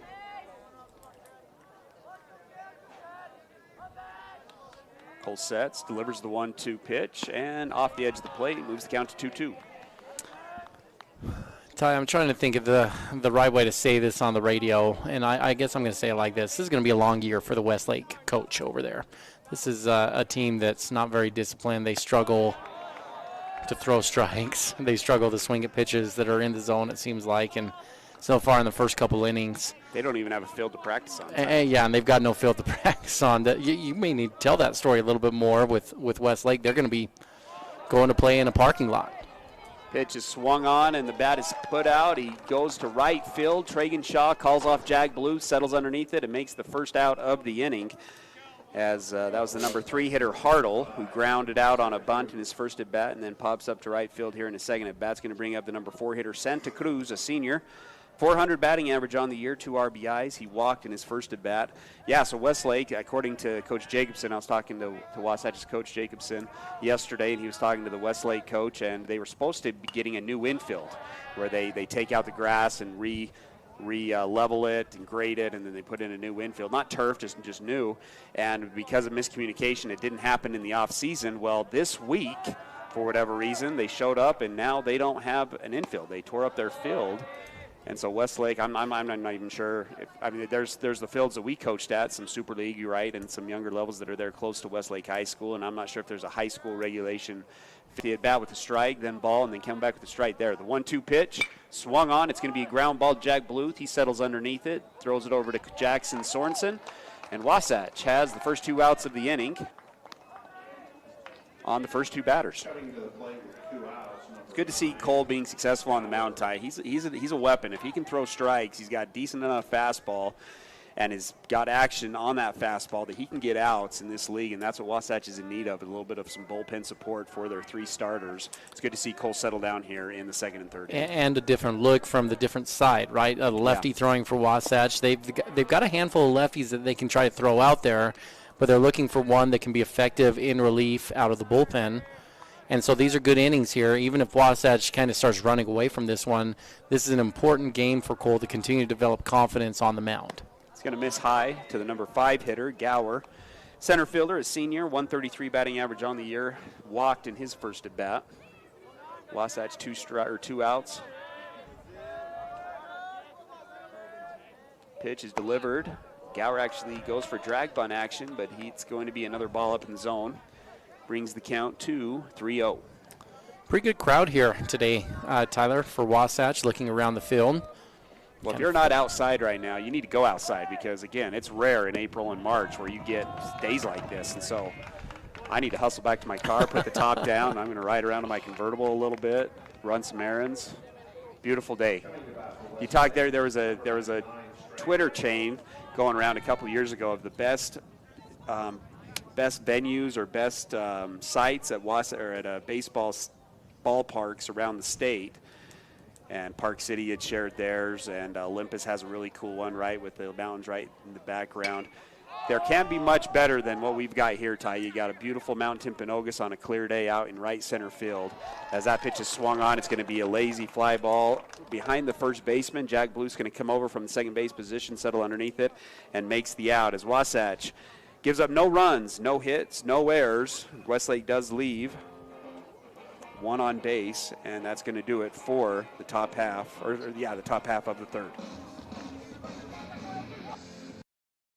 Hi, this is Nicole with Mountain Refined Furnishings and Flooring, and if you didn't know, we've recently partnered with Mattress Warehouse of Utah to bring you the largest selection of mattresses around. The team at Mountain Refined prides themselves on making your home a place where you love to be. We offer a large selection of furnishings, flooring, window treatments, gifts, decor, and so much more.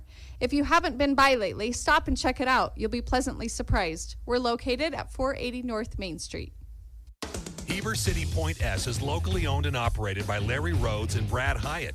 They offer the best brand tires at low prices with extensive knowledge and experience of repair and services with no pressure sales. Only what you need. They've been taking care of cars, trucks, and trailers for over 20 years. No appointment needed, conveniently located, free shuttle service, and free Wi-Fi. Take $5 off your next visit when you tell them 94.5 The Peak sent you over. That's Heber City Point S. This is live coverage of Wasatch High School sports on 94.5 The Peak. Gravity Coalition offering the best in bikes, skis, snowboards, skateboards, and more in the Heber Valley. Personalized service, sales, and repair for the gear you love. Gravity Coalition in Midway, Utah, or gravitycoalition.com. This is a cool shop. It's time for some Wasp on campus. And the first one we're on report on is Mackley Mcphee. Had gotten off to a great start at Salt Lake Community College. He received 47 at-bats and was hitting .383 in those opportunities. Had 2 doubles, 7 RBIs, and had a .408 on-base percentage. but just got word that she got stepped on or something happened on a play at first base and actually broke a bone in her leg, so she's probably out for the year, but had gotten a lot of time early on down there at Salt Lake Community College, and a really good program, 19-11 on the year, where the Slick Bruins. Yeah, older sister of Wasatch catcher Craig McPhee, who's actually going out to the bullpen right now, Tyler, to work out there and get a Wasatch pitcher loose. And she was a part of that kind of Wasatch softball dynasty over the last several years. Very, very good. And that's too bad to see her getting injured, because she could be a good player down there for a long time to come. It's going to bring up Carter Bucad, number 9 hitter for the Wasps. He walked in his first at bat. He's hitting .462 in the last 5 games. It was a slow start for Bucad, but he's been able to get things going. He's going to swing at the second pitch. It's going to be a fly ball into foul territory that is not caught, as Carter's going to get lucky, and he's going to have a second chance here with a 1-1 count. Other action here on your Waspon campus, Noah Turley down at Arizona University playing some Pac-12 baseball. Has started off the year hitting 258 in 93 at-bats, has 5 home runs, which is third on the team, also 20 RBIs and 4 doubles. The Wildcats are 21-8 on the year. Yeah, Tyler, not just Pac-12 baseball, but he's playing at one of the top baseball programs in the nation. You go down there and watch a game at that field, and you'll see national championship here with this. Terry Francona there with that. You know, they've just got some incredible stuff down there, and cool to see him get that opportunity down there at the University of Arizona. Bucad's going to swing at the 1-1 pitch. It's going to be a ground ball to the second baseman, who fields it, throws it over to first, and Wasatch has their leadoff guy out. It's going to bring up the number 1 hitter for the Wasps, Crew Erickson. Came into today, .371, 8 RBIs. He tried to drag in his first at-bat, did not reach, and then popped up to the left fielder in his second at-bat. Takes ball 1. Yeah, Tyler, you're talking about the weather here today, kind of in the mid-60s, really nice. Next Tuesday, the game is supposed to have a high of 37, so get used to this warm weather while you can right now. Crew Erickson has a good barrel on a hard ground ball that's going to get by the second baseman. Single for Crew, moves himself to 1 for 3 on the game with that single. It's going to bring up Chet Wilson, who popped out to left field in his last at-bat, walked in his first at-bat. He's got 11 RBIs on the year. Crew Erickson, good speed over at first base. Wasatch leads 6-1 here in the bottom half of the third. Last player that I wanted to report on today, Ty, was Nick Greenhaud. We've been mentioning him. He had a good day at the plate on Tuesday against Mount St. Mary's. Went 2 for 2 with 2 solo home runs. They got the victory as well, moving them to 8-11 on the year. Nick's now hitting .294 with 5 RBIs for Vassar College. That's a pretty good day at the plate, 2 for 2, a couple home runs there for Nick. I watched clips of those, Tyler, and that was a cold day there as well. It's going to be a drag bunt from Chet. Give him a single as he would have beat out. The ball does squeak away from the first baseman, and Crew's going to be able to go first to third. Great bunt there from Chet Wilson. That's going to be a single for him on the drag, and that moves the count to 1 first and third. And Westlake fell asleep, and so did I. As Crew, it goes home, and that moves the score to 7-1. I didn't even see what happened on that. Yeah, I was looking down, typing in the iPad too, so sorry I'm not going to be much help for you, but Crew somehow swipes the bag and gets home on that, moving the score to 7-1. Well, something that the first baseman did, wasn't happy, because he's going to come out of the game, and they're going to make a substitution at first base. So again, a scorer's question here. Is that an RBI for Chet Wilson on that drag bunt? On a bunt RBI? No, I'm pretty sure by the guy coming out at first, that's an error to the first baseman, and so that is not an RBI on that. And poor Bauer at first has not had too good of a day. So he's going to come out, and we'll get a sub in here, number 5. It's going to bring up Payton Swapp. Swapp walked in his first at-bat, single to right field in his second at-bat. He had a little bit of a slow start, but he's been on fire. .525 batting average in the last 5 games for Payton Swapp. He's got 10 RBIs, 7 of them coming in the last 5 games as well. Crew got around and scored too quickly. I couldn't say this before he got in, Tyler, but that hit extended Carbon. And so he's been one of the most consistent. To Swapp. Swapp's got 3 home runs on. Ty, a couple more Wasps on campus while we have a second. The state championship Wasatch soccer team put 7 guys at the next level, Tyler, and it's been hard to find some information on a few of them. Several of them actually played fall soccer as well, but I want to give a little update on a few of these guys. Of the day, and so that moves runners to first and second with 1 out and brings up Jackson Sorensen, who had an RBI single in his first at-bat and then was called out on hitter interference in his second at-bat. And the final two Wasps on campus that I have from soccer, both are playing at Montana State right now. Ryan Hanley, he's appeared in 12 games for Montana State up there, started 3 of them. And Jack Jarrett has appeared in 8 games, started 1 game for Montana State. So Wasatch has 4 players off their soccer team last year that are getting some time as freshmen at the next level. Runners on first and second, 1 out for the Wasps. They do have 1 run here in the bottom of the third. Extends the lead to 7-1. Sorensen takes a ball high in the zone, now a ball low and outside. Moves the count to 2-0. Sorensen's been good in his early at-bats this year. Hasn't received many, but he's taking advantage of them. Earned the start today as the DH. The 2-0 pitch, misses on the outside, moves the count to 3-0. Wasatch with 3 singles, back-to-back-to-back singles. A single to the right side by Crew Erickson, a drag bunt single by Chet Wilson, and then a single through the 5-6 hole for Payton Swapp. The 3-0 is taken, and it's going to be ball 4. So first walk of the inning for Wasatch. Going to bring up Jack Bluth, who's got a single in his first at-bat that brought in a run and a walk in his second at-bat. Yeah, first walk of the inning, but definitely not the first walk of the game. That's the 8th free pass from Westlake in 2 1/3 innings pitched. That's not great. As far as their walk hits, innings pitched, Tyler, they are at 6.4 right now. Jack Bluth's going to swing at a ball that's kind of low and inside. He's driven it to left field.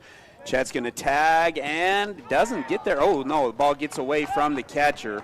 Pretty good throw by the left fielder. I think Chet would have been out at the plate. Instead, the ball squeaks free, and Wasatch scores 2 runs here in the bottom of the third. That was the second out of the inning, but give a sacrifice fly RBI to Jack Bluth. He's going to bring up Kelton Stocking. He's got 2 walks in his 2 at-bats today. .435 on-base percentage on the year. He's got runners on first and second, Sorensen on first, and Payton Swapp at second with great speed. Fulmer looks, delivers, and it's going to be high for ball 1. Yeah, that was a pretty gutsy ball to tag up on there, Tyler, but it's back to that aggressive nature that Wasatch has been playing with. And Chet Wilson's been one of the most aggressive base runners as well for the Wasps. And so why it's a risky ball is that's a shallow fly ball where the left fielder is able to work his way in.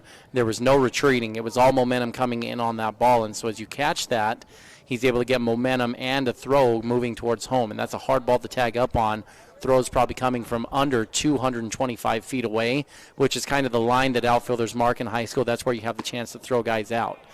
And still Wasatch being aggressive, saying we're going to make you make a good throw and catch it, and Westlake couldn't handle it. Kelton takes 2 balls and then takes a strike, moves the count to 2-1 with 2 outs.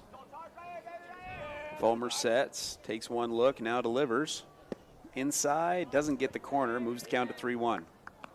Already 2 walks on the day for Kelton Stocking. Wasatch again, 2 outs here in the bottom of the third, leading 8-1. Scored 5 in the first, 1 in the second, and now 2 here in the third. That ball does get the outside corner, so we have a full count, 2 outs. Runners should be in motion. Alex Gutierrez on deck for the Wasps. 3-2 count. The payoff pitch. Swung on, fouled. Reset at full count. Yeah, Kelson wasn't taking any chances on that one. That one looked to be off the plate for ball 4. But he thought the last pitch was also off the plate. So as a good hitter does, he covered that and didn't let the umpire make a call that was kind of a 50-50 ball. Instead, he fouls it off, and he'll look for another one that he can handle here. Fulmer taking his time getting the call from the catcher. If they had the wrist thing tied, they'd already have the ball in, you know. You're all for this technology implementation. Well, weren't you the guy for football that started the signboards, the electronic signboards? I'm going to take credit that there's a rule in the UHSA rule, or not the UHSA, the NFHS rule book. That's a picture of me and Grayson Wynn and Caden Baxter. This one's going to be swung on. It's going to be to shallow right field. Right fielder comes underneath it. Canicorn catch, and Wasatch is retired, but not after they score 2 runs on 3 hits. Couple of errors by Westlake, and they leave 2 on base as we move into the top half of the fourth. Wasatch leads 8-1.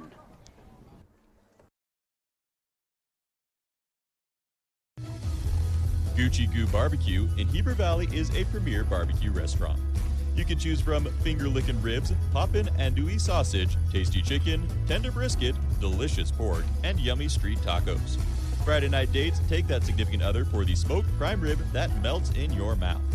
Family-friendly atmosphere where everyone is welcome, quick service for dine-in or takeout, great quality food, and great value for your money. That's Gucci Goo in Midway on Main Street.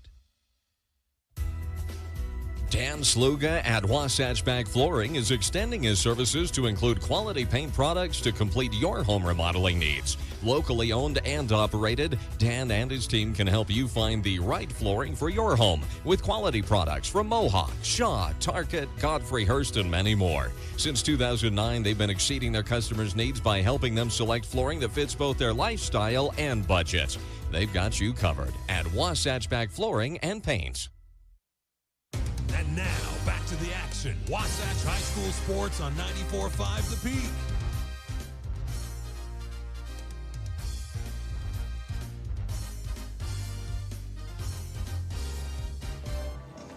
Bottom of the fourth inning, Wasatch leading 8-1. Top of the fourth, excuse me, Tyler. Wasatch leading 8-1 over Westlake High School. Cole Zimmerman on the mound.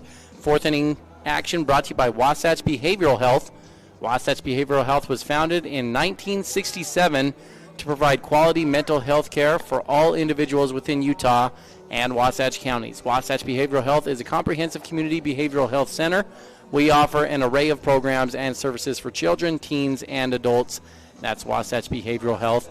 And an important time, Tyler, to be aware of that. The numbers that they have studied over the last couple years for adolescents specifically, and depression and potentially suicidal thoughts has actually skyrocketed. And it's a good time to keep in mind Wasatch Behavioral Health if you're in need of some of those services. Westlake's going to begin. Bring my mic down, that's why. They'll start with the pitcher, Fulmer. That's what you always said. If pitchers walk a lot of guys, it lulls people to sleep. And Westlake with 8 walks has put you to bed over here, Ty. So, yeah. Fulmer's going to come up to the plate. He struck out in his first at bat. Cole Zimmerman still on the mound for the Wasps. He's going to throw 2 balls to start off the top half of the fourth inning.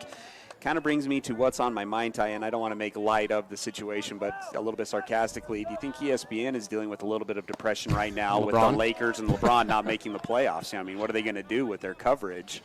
I mean, they're going to still figure out to find a way how to talk about LeBron. In fact, they already have. You see, he wants to play with Steph Curry. Oh, of course. And Steph Curry's what like, Steph said?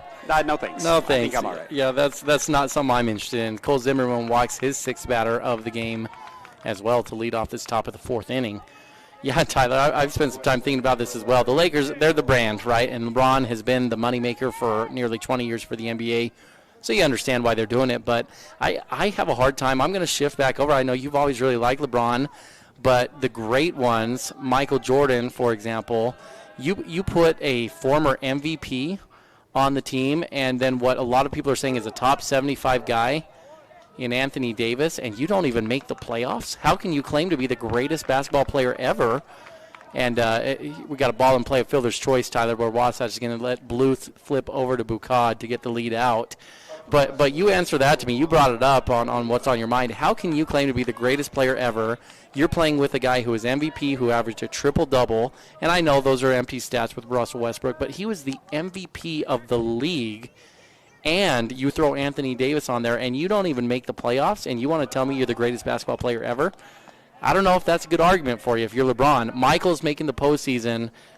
Whether he's 35, 36, 37, whatever age he is, he's making the postseason there with the Wizards.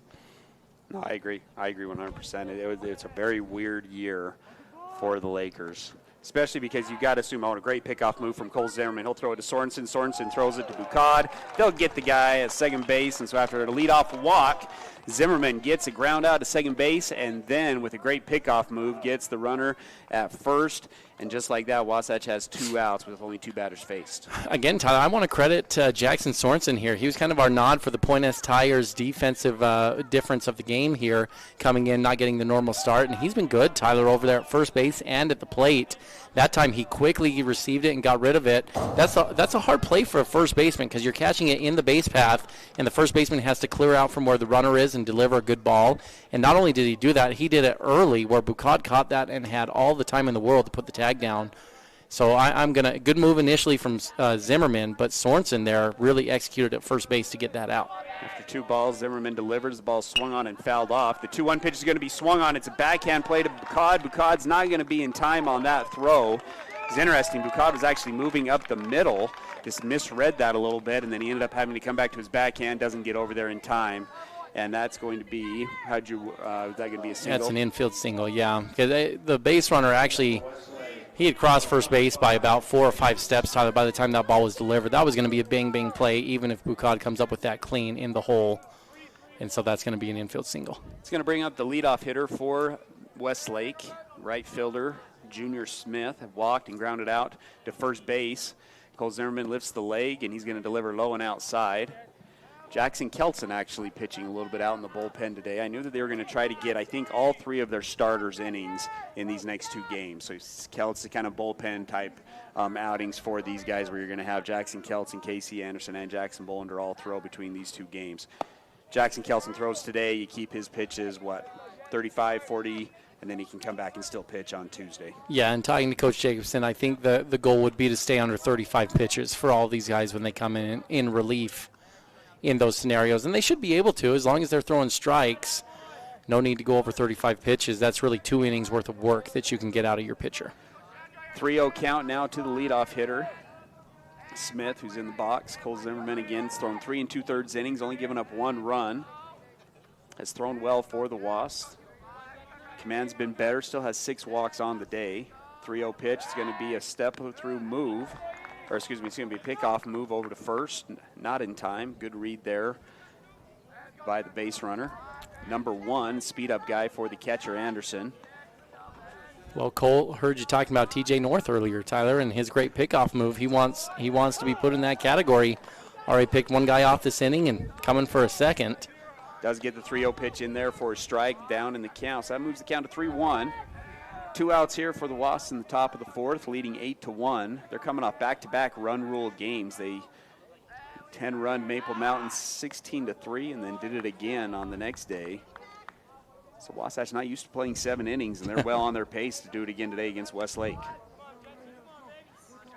Ty, can you think of a pitcher outside of TJ that had just an excellent pickoff move for Wasatch that you've watched over the years? Jackson Hermanson. So Carl Hermanson's son, when he played here at Wasatch, he ended up ending his career at Park City High School.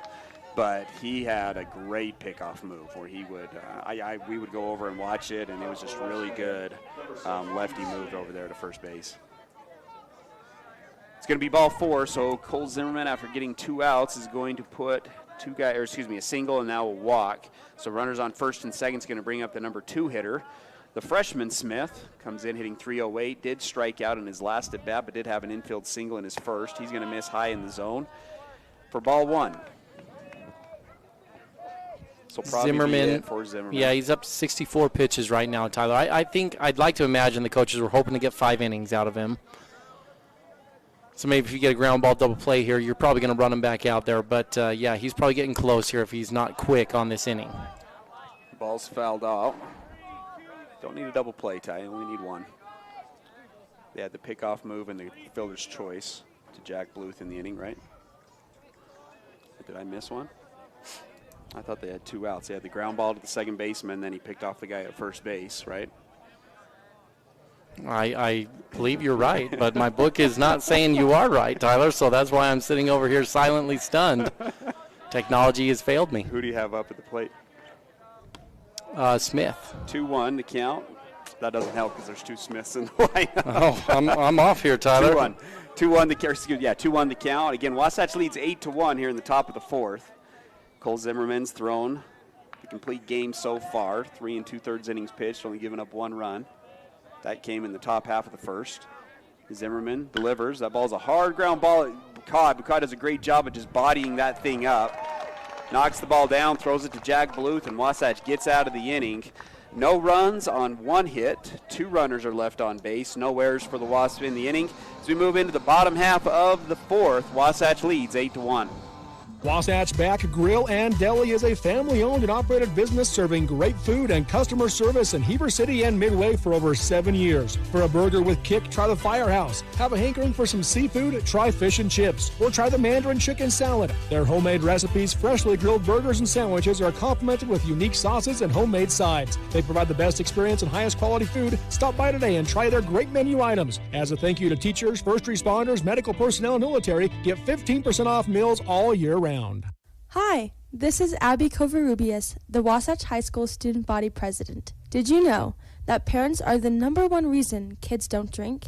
Believe it or not, teens still listen to their parents. In fact, kids usually listen to their parents more than anyone else, including their friends. Utah kids report the number one reason they choose not to drink is their parents' strongest approval. All kids need a parent's help to stay drug and alcohol free. Brought to you by Wasatch Behavioral Health and the Parent Bonding Project. Napa know-how. Your local Napa Auto Parts, Wasatch Auto Parts at 105 North Main Street in Heber City stocks auto parts, tools and equipment, and many other items for heavy-duty trucks, marine, and farming equipment. Stop in today at Wasatch Auto Parts, 105 North Main Street in Heber City, a proud sponsor of Wasatch Wasps Sports. Napa know-how.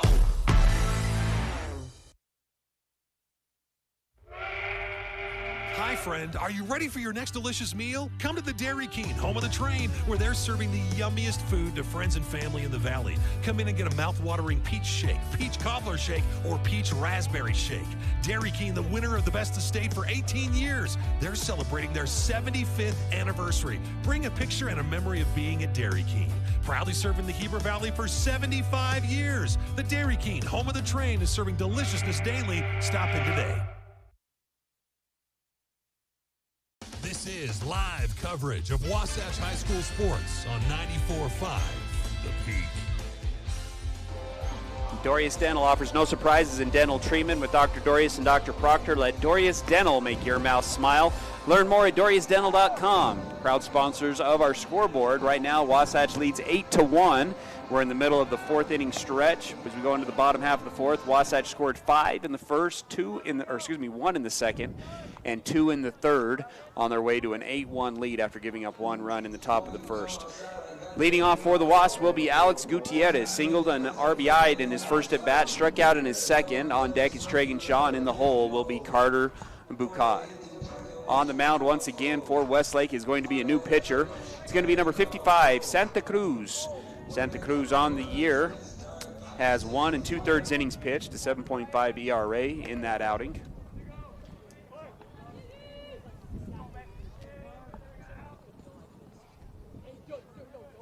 First pitch to Gutierrez is going to be off the mark, no good. It looks like off the mark for a ball.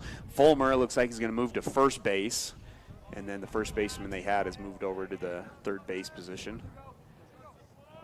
The 1-0 pitch to Gutierrez is in there. It's swung on by Alex Gutierrez. He gets a hold of this one, but it's going to go right to the center fielder for the first out of the inning. Going to bring up Tragan Shaw. Tragan Shaw, a walk and a K in his 2 at-bats. Struck out looking on a good pitch on the inside part of the plate.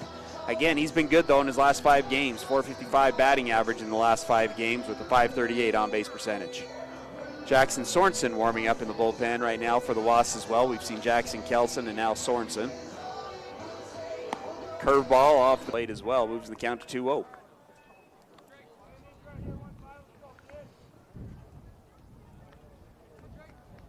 Santa Cruz now stepping off the back of the mound, stretching out the calf a little bit. Looked like he may have strained something on that last one. Wasatch demanding 8-1 lead right now in the bottom of the fourth. He delivers the 2-0. It's in there. Tragan Shaw's going to swing at this one. It's a long fly ball to right center field. Center fielder does a good job of coming underneath in it and making the catch. Good barrel there from Tragan Shaw. Better play by the center fielder, Gower, who comes in and makes the play.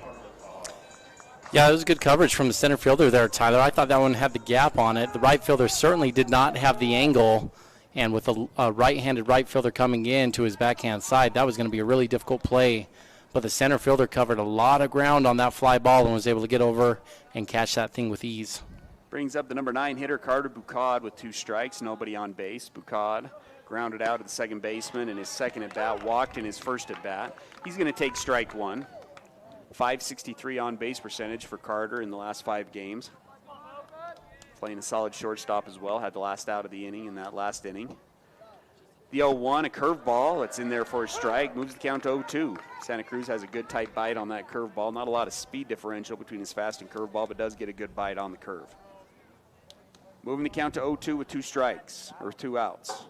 This one swung on and missed by Bucad, and the first 1-2-3 inning of the game for Westlake, as Wasatch ends the bottom half of the fourth with no runs, no hits, no errors by Westlake, and nobody left on base. Top of the fifth action coming. Wasatch leads 8-1. Timberline Ace Hardware is your full-line Benjamin Moore paint store. Visit them for your home projects, business-to-business, and contractor needs. And remember to ask about their delivery services. And they're looking for some cashiers. Apply today. And get your Carhartt wear, your cool outdoor clothing, and Wrangler jeans. Timberline Ace Hardware, located west of the Wasatch Wasps football stadium at 737 South Main Street, serving the Heber Valley for over 50 years.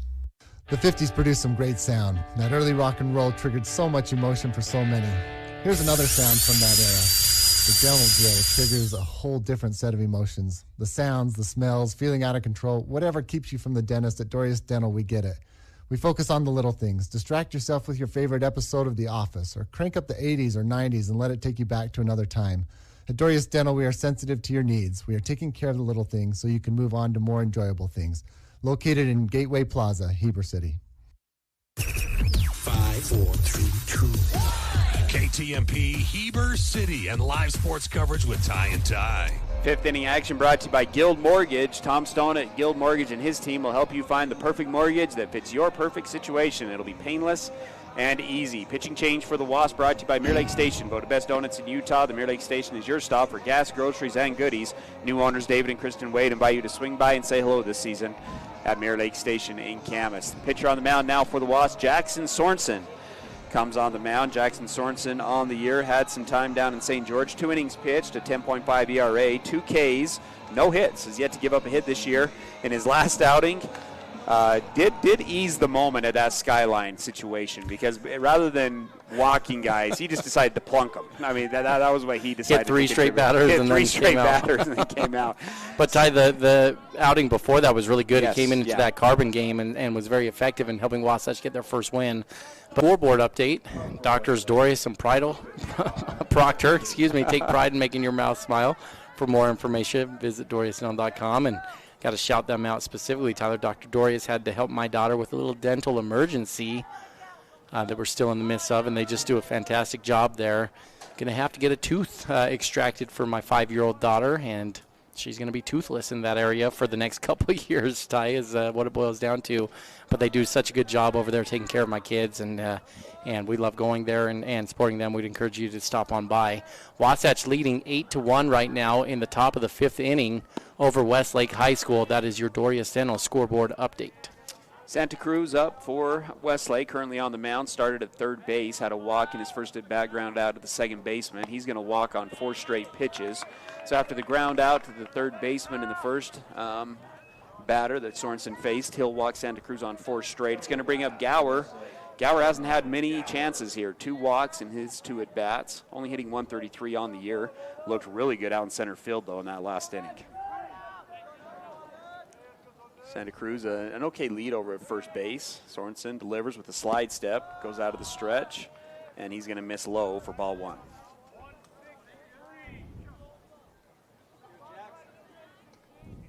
Westlake coach calling out numbers using the wristband system. Call out numbers, and then you look at the wristband based on the number sequence. Santa Cruz, better lead, delivers. This ball's going to be swung on. It's going to be a fly ball to center field. Payton Swapp settles underneath it. Can of corn catch. And Wasatch has 2 retired. And that'll bring us to Strayer, the DH. Nope, we're going to have a different hitter this time. It'll be number 5. Westlake with 2 outs. Number 5, Cully. Sorry for the pause, just writing down the different substitutions that Westlake has had in the game. It's kind of been like hockey subs for Westlake in this one, trying to stay caught up with all the different moves that Westlake has made. So he's going to swing at the first pitch. This ball's going to be popped up behind the backstop. Stocking's going to settle underneath, and it's going to go just foul. Bounces off the top of the backstop, and we'll reset with 1 strike on the hitter. Ty, the phrase can of corn, here's the trivia of the 5th inning for you. Where does that come from? Why does baseball use it? See if you're on top of this one. No idea. Oh, you don't? This is a good one here. So I would say it's because it's one thing that's always in my pantry when I go home for lunch, and I can always heat it up and have a good corn lunch. Well, the legend that I've heard, and I just double-checked it on MLB.com, this is what they say as well. The origins is from the 1800s, when clerks at grocery stores and general stores were looking for an easier way to reach the canned goods at the top of the shelves. They would use long hook sticks that would pull the corn down, and then they would drop the cans towards them and they would catch it. So a fly ball coming out of the air like that, with baseball emerging in the mid-1800s, they would say can of corn on a ball that they were catching there. So that phrase can of corn that's used in baseball comes from that origin. 2-1 count now to Coley, 0 for 6 on the year.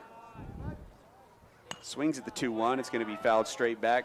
Brings the count to 2-2 with 2 outs. Runner on first is Santa Cruz. Wasatch with an 8-1 lead. Your infield today for the Wasps is now Cole Zimmerman's moved from the mound to first base. Jack Bluth at second. Carter Bucott at short. Chet Wilson at third. That's in your same starting lineup that started every game this year. This ball's going to be down in the dirt. Almost gets a hold of that mic, Ty. It's going to advance Santa Cruz to second base on the wild pitch. It's going to earn a trip to the mound from Stocking to Sorensen.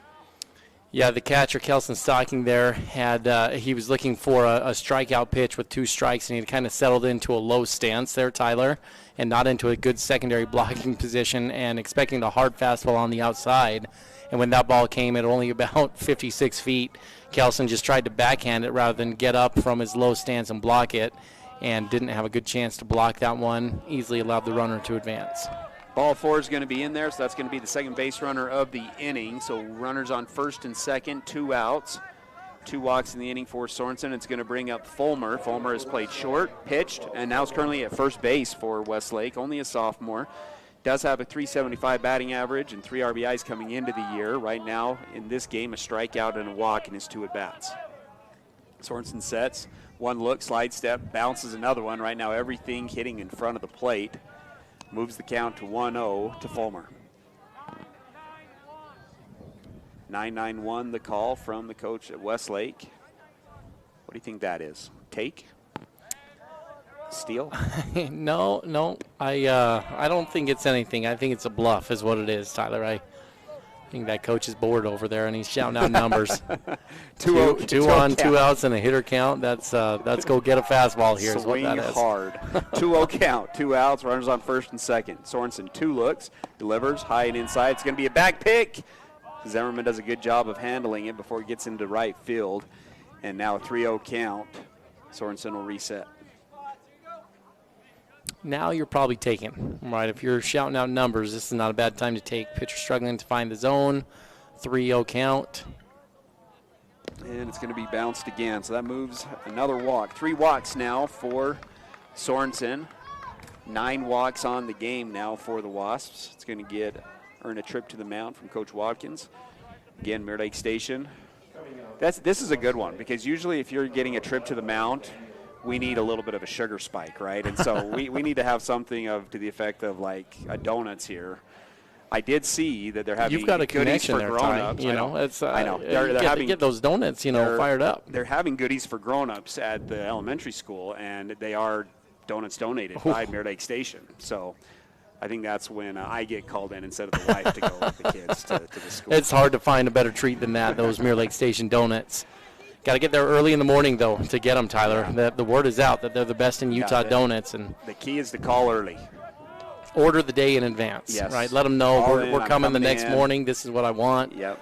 They'll get you taken care of. Not a good Gordon Law Group stat here on this game. Wasatch now with 11 walks in 4+ innings of pitching here, and amazingly have only given up 1 run out of those 11 walks. That is an anomaly, Tyler. Usually the walks match the runs pretty well. Westlake has not been able to cash in, though. Couple of more balls here to the number 8 hitter, who is Daniels, the left fielder. Walked in his first at-bat, grounded out to the second baseman in his second at-bat. A little bit of a tricky sequence here for the Wasps. They do have a game tomorrow against Cottonwood. You got an 8-1 lead. You're trying to preserve arms for that game against Cottonwood tomorrow. But another ball comes in. Warming up out in the bullpen right now is Can't tell. 3-0 pitch is inside, and so there is the second run of the game. Both runs that have been scored in the game have been on walk-ins. Jackson Kelson still the one getting loose in the bullpen, Ty. So that brings the score to 8-2 here in the top of the fifth inning. And here's the problem you're with. If you've been watching this game, this is really a team that if you're Wasatch, you've got your sights on 10 running. And so you would hope that this would be the last time you need to use a pitcher here today, that you can go out and get a few runs, and Wasatch is still fully capable of doing that. But if you don't put a few more runs on the board, or Westlake gets a few more across this inning, now you have to start using more innings pitching. And with another game tomorrow and then resetting next Tuesday with your series against Salem Hills, that will thin you out a little bit. So Wasatch can do themselves a big favor if Sorensen can get out of this inning and then they go get 4 runs and end this thing here. But if you extend it, that's just going to deplete your pitching just a little bit more than you would probably like to do looking at that Salem Hills game next week. Moves the count to 2-0 on 2 more balls to Favilla, who's in the game now at catcher. Does come back with a strike at the bottom part of the zone, moving the count to 2-1 with 2 outs. Wasatch is trying to get out of the inning. He's only given up 1 run so far. Gave up a run in the top half of the first as well. Ball on the outside, moves the count to 3-1.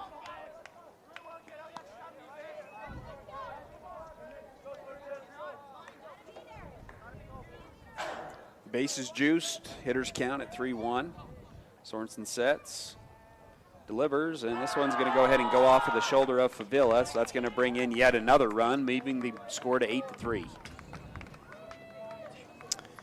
Well, yeah, Coach Erickson is going to come out, and that's what I was going to say, Tyler. It looks like we're going to have a pitching change. This is not a comfortable spot. You get a ball in the gap, and all of a sudden it is 8-5, or potentially 8-6 if a guy could hit one out of the park here with the bases loaded. I don't anticipate that happening, but it could tighten up really quickly here with a good barrel ball, and so you don't want to take chances here if you're Wasatch.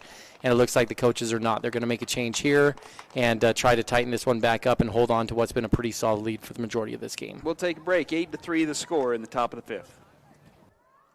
And it's simply answering questions. And it might not just be home. It might be that you want that fancy new car. It might be that you want trips. It's your list.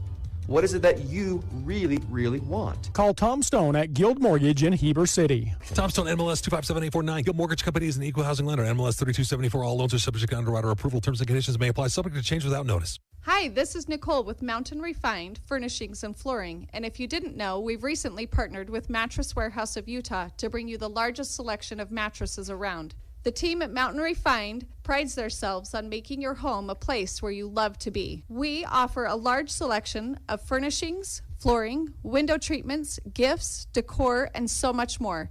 If you haven't been by lately, stop and check it out. You'll be pleasantly surprised. We're located at 480 North Main Street. Heber City Point S is locally owned and operated by Larry Rhodes and Brad Hyatt.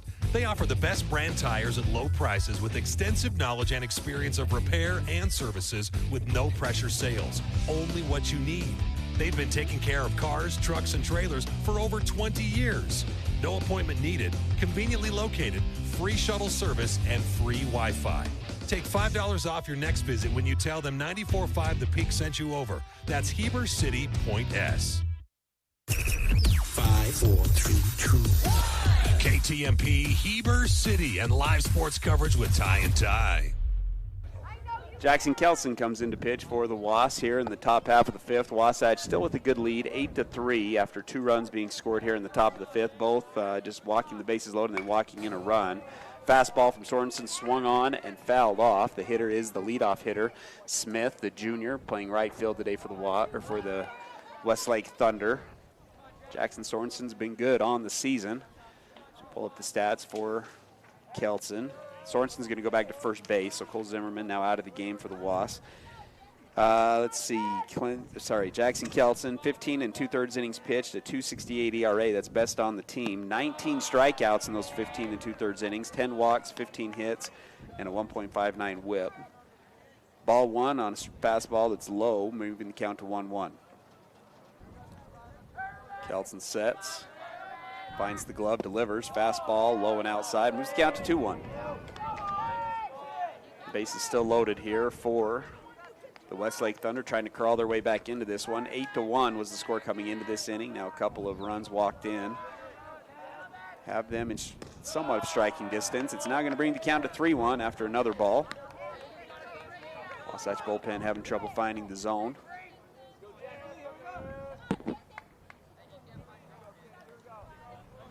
Kelton sets, big leads from all the runners. 3-1 pitch in there for a strike. Good spot. Oh, jeez. He was going to pull the trigger. The batter was coming back, and he didn't. He got a little gun shy, the umpire, and didn't call the strike on that one. Where was that pitch? Well, I would assume if you ask the umpire, he's going to tell you down, Tyler, but that's a pretty good spot. Down. That's not down. Another run walks in just like that. This lead's been cut in half. We're now at an 8-4 lead after 6 walks in the inning.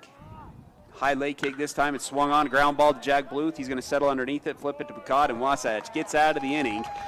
But Westlake gets back into this thing after being down 8-1. They score 3 runs.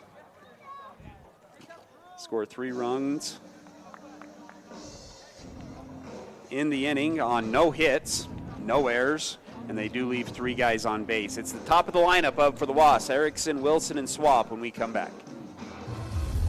Gucci Goo Barbecue in Heber Valley is a premier barbecue restaurant. You can choose from finger-licking ribs, poppin' andouille sausage, tasty chicken, tender brisket, delicious pork, and yummy street tacos. Friday night dates, take that significant other for the smoked prime rib that melts in your mouth.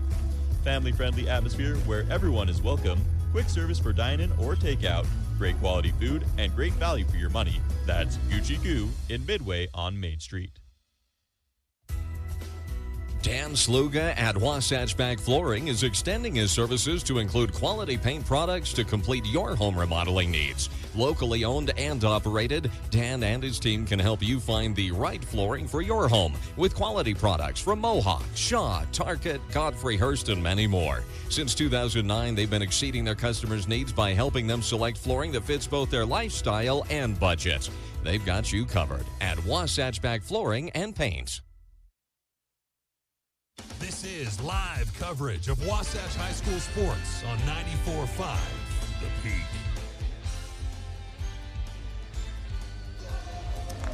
You got questions? Guild Mortgage has answers. Stop in today for just to get educated on what products are out there, what's the best option for you, whether it's buying or selling, a refinance.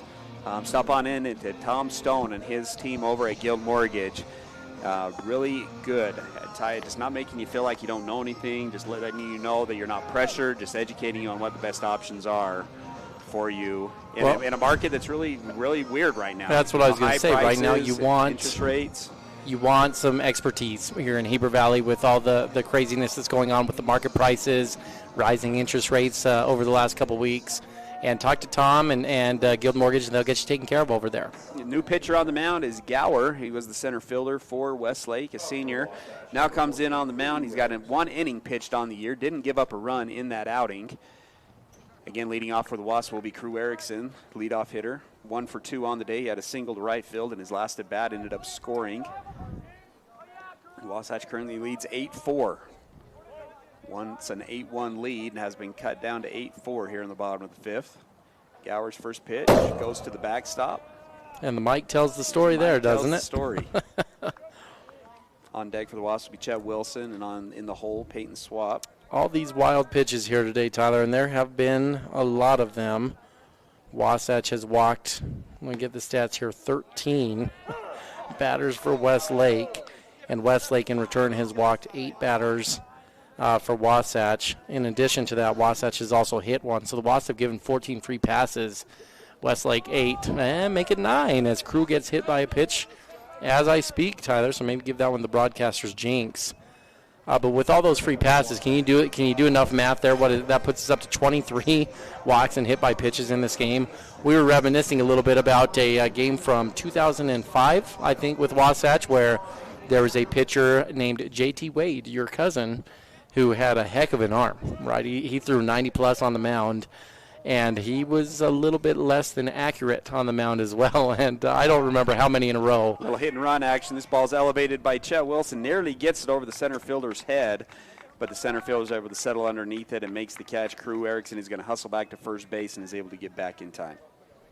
How many did he hit in a row? Do you know he would hit a guy, strike a guy out, So hit there a was guy? literally one inning where he hit the leadoff guy, struck out the second guy, beamed the third guy, struck out the fourth guy, beamed the fifth guy, and then struck out the sixth guy. So he beamed 3 and he struck out 3, didn't give up a run in the inning. In one of those sequences, though, the line that's kind of lived on in infamy here for Wasatch is after JT had hit a handful of guys in a row, the batter getting into the box turned to his coach and said, "What should I do?" And the coach yelled down at him, "Get ready to get hit." And sure enough, on the next pitch, he got drilled and got a run across the board. So this game's felt a little bit like that, where there have been now 23 batters between the two teams that have not put the ball in play but have still found their way to the base. And that's a pretty ugly ball game when you put the numbers that way. It's a good swing by Chet on that last one. Just didn't get it down enough or elevated enough.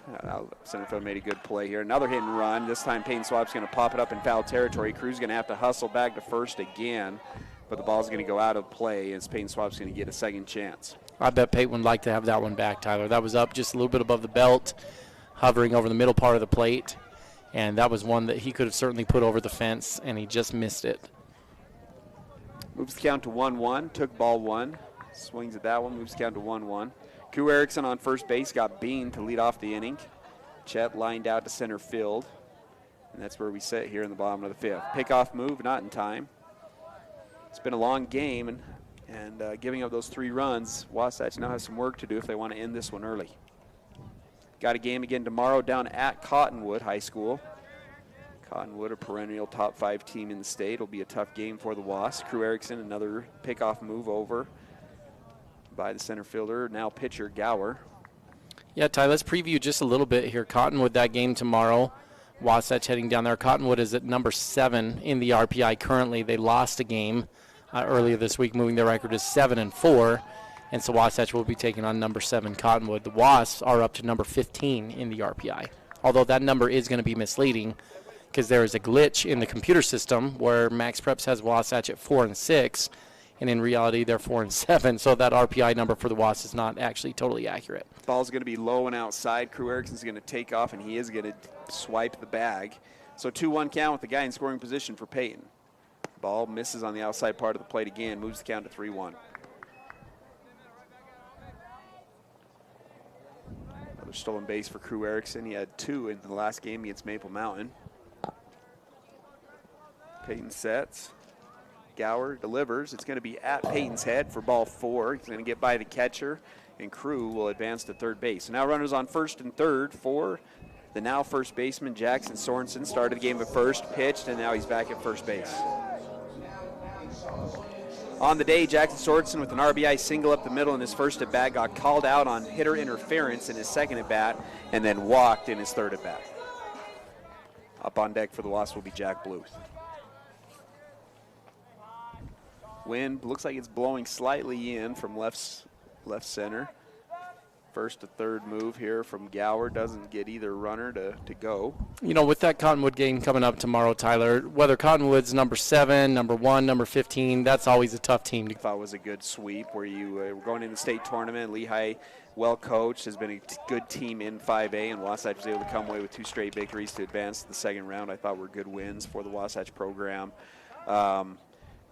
The one that comes to mind, you're actually going to bring out my Wasatch history for tomorrow, was when Chase Adams beat a very good Spanish Fork team 1-0. It was one of those years right after Wasatch had made the jump to 3A to 4A. Spanish Fork was perennial, ended up taking second that year in state. But they were number 1 in the state in that game. They hadn't, Chase came in and got a victory there, and that was really the first time the Wasatch knocked off a top 5 4A opponent at the time, now 5A opponent, and so those are some wins that come to mind. Back when we played, Lone Peak was a power down in 5A, and we were only 3A at the time. Lone Peak was 5A, and we went down there and beat them our senior year, which was the first probably 5A win that we had in program history, so that one comes to mind. We 10-run to Orem our junior year, which was a big deal. Well, and that same year, American Fork beat American Fork as well. Some good wins that came through in those stretches.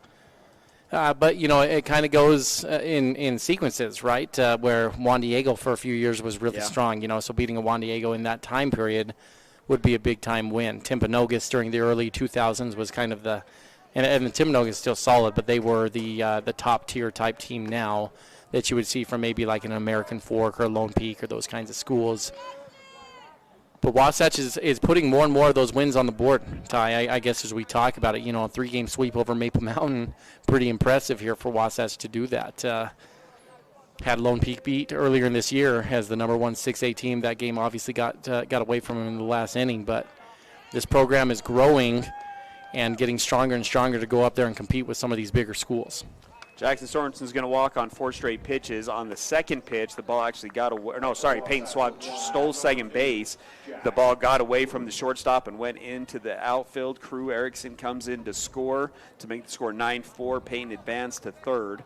So now Wasatch has runners on first and third, 1 out, 9-4 the lead, and brings up Jack Bluth. Jack Bluth singled, walked, and had a sacrifice fly in his last at bat for 2 RBIs on the day for Jack Bluth. Second walk of the game for Jackson Sorensen. Another trip to the mound as Jack Bluth fouls off the first pitch. Ty, I want to take a minute to maybe run over the RPI, if that's all right. Well, we got a quick break in the action. Is that how you feel about it? Just run over it? Yeah, that'd be good. The surprise team at the top is Park City right now, 10-2 record. And that's one of Wasatch's losses on the year, actually the opening season loss. And Wasatch, I think they would love to get Park City again if they had a chance. I think that's a team they fully feel like they can go beat. But Park City's got it rolling over there right now a little bit, 10-2, number 1. And then another loss for Wasatch for a team that they feel like they had beat. Orem is in there at number 2 with a 10-3 record. And then how about another Region 9 foe, Spanish Fork, in there at number 3, last year's state champions. Lehigh number 4 and Jordan number 5 round out the top 5. And then as you keep going, Murray 6, Cottonwood 7, Salem Hills 8. That's who Wasatch has in the 3-game series next week. Woods Cross 9 and Northridge 10. Wasatch again sitting in there at number 15. Yeah, and just to give a little update of Region 9 as Jack Bluth's going to look at ball 3, moves count to 3-1. Is Spanish Fork swept Provo, so Wasatch and Spanish Fork both sitting at 3-0 atop the Region 9 standings right now. Salem Hills went 2-1 against Springville, so 2-1 Salem currently sitting in third, and then Springville at fourth. This is going to be an RBI single up the middle for Jack Bluth. Good piece of hitting once again for Jack as he continues to stay hot at the plate. Now hitting close to 500 in his last 5 games, and that hit should put him close to 400 on the season. 3 RBIs for Jack Bluth on the day. Boy, these Wasatch bats just have it going all the way around the board here, Tyler. Wasatch has been good at the plate over the last 5 games, and they've been able to kind of balance out what was a lopsided record against them at 1-7 in only about a week. And if they can get this win here today and find a way to beat Cottonwood, now all of a sudden you're sitting there at 6-7 and really in business to kind of make a good, strong push over the last few weeks of the season. Brings up Kelton Stocking, 2 walks in his first 2 at plate appearances, and then flew out to right field in his last at bat. Got runners on first and second, Sorensen on second, Jack Bluth at first after 2 runs here in the bottom of the 5th. Wasatch up again 10-4. Trying to match the 3 runs. This ball's going to get by the catcher, so the runners will advance to second and third. That ball was just a bit inside, a little bit behind Kelson Stocking.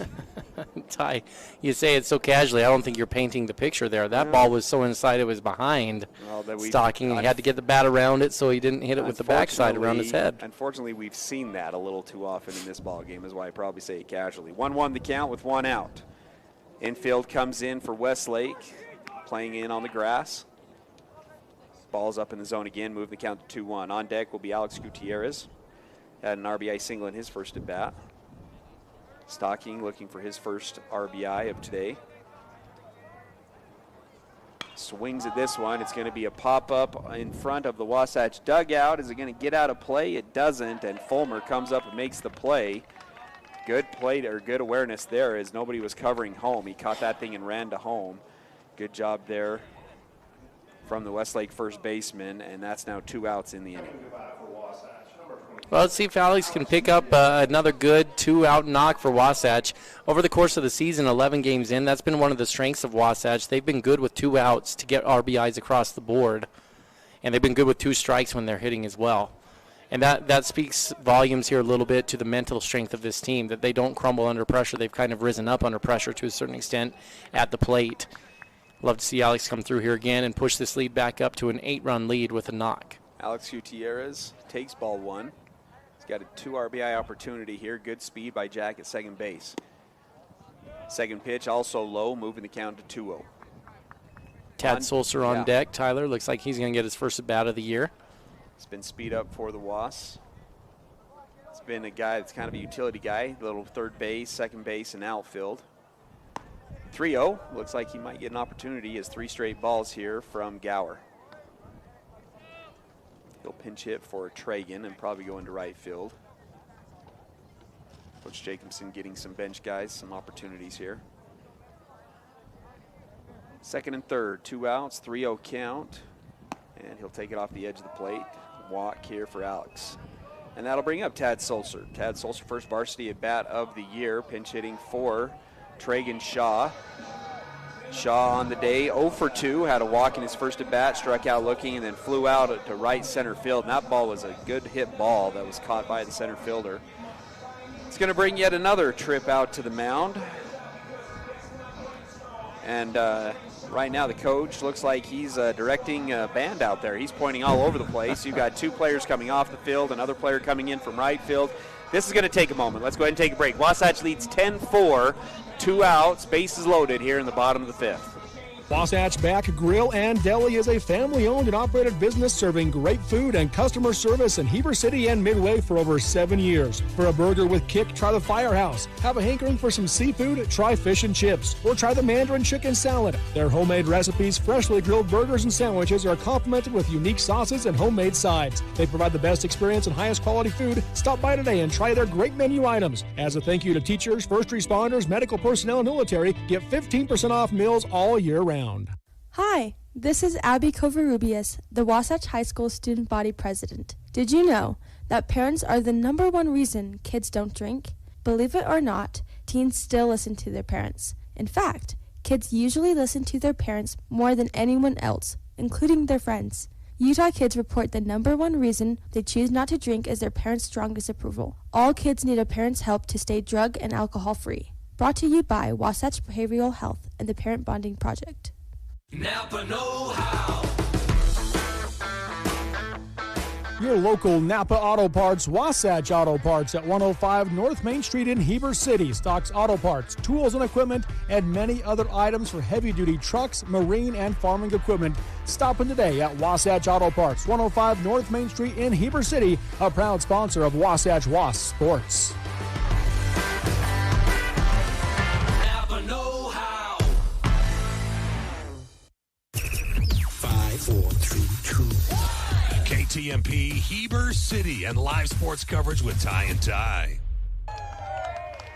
We're still in the 5th inning of play, and a new pitcher in to the game for Westlake is going to be both teams have had their fair share of maybe taking one of the outfielders and putting him behind the plate, and then the first pitch is a wild pitch. Tad's going to swing at the 2-0, and swings and misses, brings the count to 2-1. You know, I said that jokingly, Tyler, and it was just a little ironic that the first pitch, that would have been the move to make. With the guy kept to run off back the backstop. Guys on second and third is Alex Gutierrez on second. Jack Bluth at third. Pitch, high and inside, moves the count to 3-1. Now, Tad's an important runner here, Tyler. If you can find a way to get him on base, he actually is the winning run here. If Wasatch can push their 2 base runners across there that are on the bags right now, and then Solser finds a way on, this game would not move to the 6th inning. It's going to be swung on and fouled off, moving the count to full with 2 outs. Jackson Kelson ended the last inning for Wasatch with a K. Looking at the gun, it looked like that was with a ground out at second baseman. That ball was 91 on the radar, according to the radar that was behind the dish. The full count, 2-out pitch is a curveball. It's going to be a lazy ground ball to the pitcher. Pitcher steps, throws to first, and a good dig by Fulmer. And Westlake gets out of the inning, but not after. Wasatch is able to push 3 runs across in the inning. Moving the score to 11-4. Wasatch scores 3 runs on 1 hit, 1 error, 2 left on base. As we move into the top half of the 6th, Wasatch leads by 7. Heber City Point S is locally owned and operated by Larry Rhodes and Brad Hyatt. They offer the best brand tires at low prices with extensive knowledge and experience of repair and services with no pressure sales. Only what you need. They've been taking care of cars, trucks, and trailers for over 20 years. No appointment needed, conveniently located, free shuttle service, and free Wi-Fi. Take $5 off your next visit when you tell them 94.5 The Peak sent you over. And are you ready for your next delicious meal? Come to the Dairy King, home of the train, where they're serving the yummiest food to friends and family in the valley. Come in and get a mouth-watering peach shake, peach cobbler shake, or peach raspberry shake. Dairy King, the winner of the Best Estate for 18 years. They're celebrating their 75th anniversary. Bring a picture and a memory of being at Dairy King. Proudly serving the Heber Valley for 75 years. The Dairy King, home of the train, is serving deliciousness daily. Stop in today. Wasatch High School Sports is on the radio. Top of the 6th inning here at Wasatch High School. 6th inning brought to you by Wasatch Back Grill and Deli. Wasatch Back Grill and Deli is a family-owned and operated business that has been serving great food and customer service in Heber City and Midway for the past 7 years. That's Wasatch Back Grill and Deli. And a good Wasatch Back Grill and Deli sandwich sounds pretty good to me right now, Tyler. This game has been a little longer than anticipated. We just passed over the 2-hour mark that last inning, and there are still 2 innings to go. So these guys are going for the MLB time range game. No kidding. In only the high school level innings played. The reason for that, I want to jump in with a quick Gordon Law Group stat of the game here, Tyler. And this one is unfortunately not going to be a pretty stat. I alluded to this last inning, where the walks and the hit by pitches have been pretty significant for both teams. Wasatch on the game has walked 13 different batters from Westlake High School, and then they have also hit 1. So Wasatch with 14 free passes, and that leads, I keep wanting to say Maple Mountain, Tyler, that leads Westlake, who has pitched 6 different pitchers in this game, and out of those 6 pitchers, they have walked 11 batters and hit 1. So between the two teams, 26 batters have found their way to the bases without putting the ball in play, and that's just a pretty significant number here in this one. And amazingly, only 4 runs have been scored by Westlake on the 14 free passes, and Wasatch has scored 11 runs on the 12 free passes that have been given to them. That's your Gordon Law Group stat of the game. Yeah, a couple of substitutions for the Wasp. Gage Sheesh comes into the game at third base for the Wasp. Cray McPhee is going to be catching behind the plate, and then in right field, Tad Solser will stay in the game. And it looks like Garrett Baxter is in the game in left field. So some defensive substitutions here. Coach Jacobson letting his guys get some innings here with an 11-4 lead in the top of the 6th inning. 1-2 count as a couple of balls are fouled off after a ball 1. Comes inside, ball moves the count to 2-2.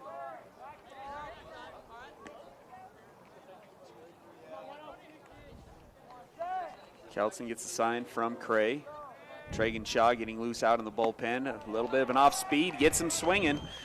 Physical at the Fit Stop is your locally owned and operated physical therapy clinic serving you from head to toe, including vertigo to sports injury, serving the Heber Valley for over 40 years. It's going to bring up number 34. Some substitutions as well for Westlake. 34 is Brainerd.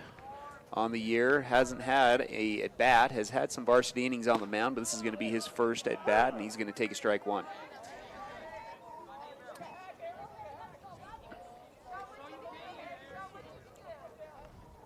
Oh, 1 count here to Brainerd.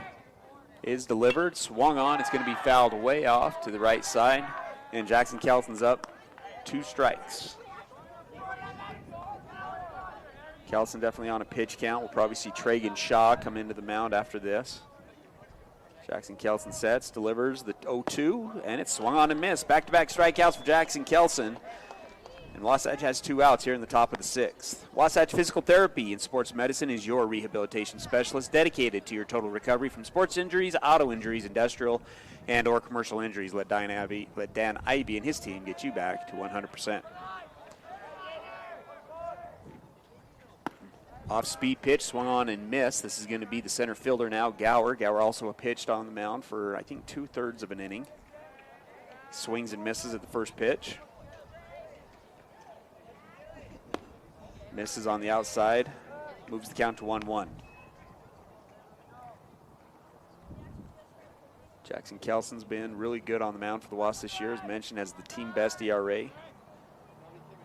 Swing and a hit to right side. It's going to go to Jack Bluth. He gathers it up, taps the glove, throws it to Sorensen.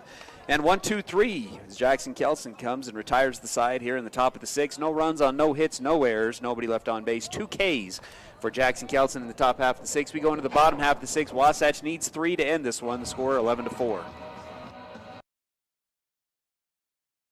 Timberline Ace Hardware is your full-line Benjamin Moore paint store. Visit them for your home projects, business-to-business, and contractor needs. And remember to ask about their delivery services. And they're looking for some cashiers. Apply today. And get your Carhartt wear, your cool outdoor clothing, and Wrangler jeans. Timberline Ace Hardware, located west of the Wasatch Wasps football stadium at 737 South Main Street, serving the Heber Valley for over 50 years. The 50s produced some great sound. That early rock and roll triggered so much emotion for so many. Here's another sound from that era. The dental drill triggers a whole different set of emotions. The sounds, the smells, feeling out of control, whatever keeps you from the dentist at Dorius Dental, we get it. We focus on the little things. Distract yourself with your favorite episode of The Office, or crank up the 80s or 90s and let it take you back to another time. At Dorius Dental, we are sensitive to your needs. We are taking care of the little things so you can move on to more enjoyable things. Located in Gateway Plaza, Heber City. This is live coverage of Wasatch High School sports on 94.5 The Peak.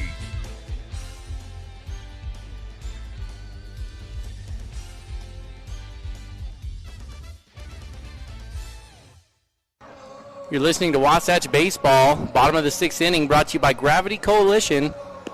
Gravity Coalition, located in Midway, Utah, offering the best in bikes, skis, snowboards, skateboards, and more. Visit gravitycoalition.com. This is a cool shop. Again, I listened to a lot of Dan Patrick, and I thought this was a good poll question. He had Kelly Slater on, the famous surfer, and then he had Tony Hawk on. And so he asked them, Tony Hawk, Kelly Slater, and Shaun White all went to the Oscars together. And so they asked, which is the toughest, or which one hurts the worst? You know, a half pipe fall on snow, a skateboard fall on the half pipe, or when you fall on when you're riding a big wave. And I'm just curious, which one would you, if you had to choose one to experience, which one would you experience out of those 3? Well, I've done the falling on half pipe and on concrete with a skateboard. And I'll be honest with you, I feel like the half pipe hurts a little bit more. Interesting. You get up there in the air and fall down on the ice, and maybe it just is more miserable because it's cold all the time, but I don't know. The wave would have to be pretty severe, having all that weight come down on you too. What'd they say? Well, that was what was brought up. Is they said that on the you would think like the water would be the best because it's not as hard, right, as concrete or snow, but it's still hard to hit, and then you have the aftermath of it. But they all had different answers for it. Well, I'm scared of water, so I think I would take the other 2. In my years growing up, Tyler, I've experienced, nice crashes on all of those things, behind the boat, jumping over wakes and trying to flip, and that one hurts too. Yeah. But there was nothing quite like the ice and the snow for me when I hit, and that's probably where I'd give the nod there. If you can fall into some nice, soft, fluffing powder, that's not too bad. That's a nice little deal there. Water doesn't seem to be very forgiving, though. Carter Bacot's going to walk on 4 straight pitches to lead off the inning. It's going to bring up Garrett Baxter, who's going to get his first varsity at-bat of the year. He's going to take a ball on the inside part of the plate. So 5 straight balls to start off the bottom half of the 6th. Again, Wasatch needs 3 runs to 10-run rule. This Westlake team currently with an 11-4 lead. 5 runs in the first, 1 run in the second, 2 in the third, and then 3 in the 5th. The only inning that Wasatch hasn't scored is the 4th. And that's going to go off of Baxter's wrist, I believe. So a hit by pitch, and Wasatch has the first 2 guys on, and the winning run is now going to come up to the plate. Gage Sheesh is going to get his second at-bat of the year. Struck out in his 1 at-bat down in St. George. Good to see Garrett get an opportunity here, Tyler. I had a fun conversation with him earlier today in school as Garrett was sitting in my class, and I had Jackson Bollinger in there as well, and Jackson was in his uniform, and Garrett wasn't. And I said, Garrett, where's your uniform? Don't you have a game today? And he started laughing and said, Coach, it's in the wash. I didn't think we were going to be wearing the black uniforms again here, and so I threw it in the wash. And he's like, I'm hoping it's going to be ready for the game. Well, he got it ready and has found his way to first base now and ready to go, looking good there in that number 8, which, by the way, is a family number there for Garrett, and can take a minute to talk about that when we have a second longer. But good to see Garrett get number 8 and keep that one in the family. 1-1 count as Gage takes ball 1 and then swings and fouls off the second pitch. So a 1-1 count. Now takes a strike at the bottom of the zone, moving the count to 1-2. Yeah, you talk about great catchers, Ty. Tag Baxter, one of the best that's come through Wasatch. Ended up going to Utah. Older brother who was tragically taken from us last year, Payton Baxter. This is swung on. It's going to be a line drive singled over the shortstop's head. Gage Sheesh gets his first varsity hit of the year, and bases are not. He's behind the outfield fence, to honor number 8, Payton Baxter. And so anyway, that number, when you see it with Wasatch baseball, is something that makes me think of the Baxters, but specifically Payton Baxter, who tragically passed away. Payton Swapp's going to take strike 1. This ball is going to be in the dirt for ball 1. So 1-1 count with 1 out. Bases loaded. Wasatch leads by 7. So if Gage scores on first base, that would put the score at 14-4, and this game would be over. Which, if you're the Wasatch coaching staff, you're kind of hoping for, because then you don't have to use any more arms and can go into Cottonwood with a little bit more bullpen use. This one swung on by Payton. He just missed that one. It's going to bring the count to 1-2. Another one that he'd like to probably have back. He's missed a couple that he usually handles, just been a little bit off on the timing side of things. The outfield's playing pretty shallow as well. The wind is blowing in, not as hard as we saw in Game 3 of that Maple Mountain series. Infield also playing in for Westlake. 1-2 count, 1-2 pitch. It's going to be bounced off the plate, moves the count to 2-2. It's a good block from the catcher back there, Ty. That ball kind of had a little reverse action on the breaking pitch. Catcher did a good job of swinging his body around that and blocking it, and the ball fell right out in front on home plate, right where you want it if you're the catcher. 2-2, 1 out. Wasatch leads 11-4. The pitch swung on. It's going to be a ground ball up the middle. It's going to get through. One run's going to come in. Garrett Baxter's going to get waved in as well. Ball not in time. Payton's going to try to advance to second base, but he is going to be thrown out at second. He thought that ball was going to be through. Instead, he gets picked off at second. But 2 runs come in, so it's a 2 RBI single for Payton, moves the score to third. Trying to keep the double play out of order, doing the double or the aggressive running that Wasatch does. But if you're going back to pull the reins in, at first, if you're coaching, you just say, hey, hold it right here, because at that point, he just doesn't matter. The only way he can hurt you is he's a double play to get out of the inning. But with a runner on third base and less than 2 outs, you push that run across if you're Wasatch and you win, the game's over. And so that's probably not the time that you want your player to take a gamble there. But like we talked about earlier, Wasatch, they're going to play hard and try to be aggressive on the bases. Is that the first out, or is that 2 outs? I had 2 outs over here. Okay. Oh, no, that was the first out. Excuse me. Yes. Oh, I apologize. So that's only 1 out. So there we go. So we're still fine. Yeah, okay. So that's fine. The infield was playing in on Westlake. Oh, man, everything that I just said. Why are they playing in with 2 outs? 1 out. Okay, so we still have 1 out with the guy on third. My bad. Still, though, yes. Great theory for a second there for you on why you may not want to try to advance there. Line drive to center field is Sorensen. They're going to try to score on it. Ball from the center fielder, not in time. And Gage does score, and that's going to do it. 14-4, Wasatch with their 3rd straight 10-run rule win, as Wasatch will advance to 5-7 on the year with the win over Westlake. We'll go ahead and take a break. When we come back, we'll have your Timberline Ace Hardware postgame. And it's simply answering questions. And it might not just be home. It might be that you want that fancy new car. It might be that you want trips. It's your list.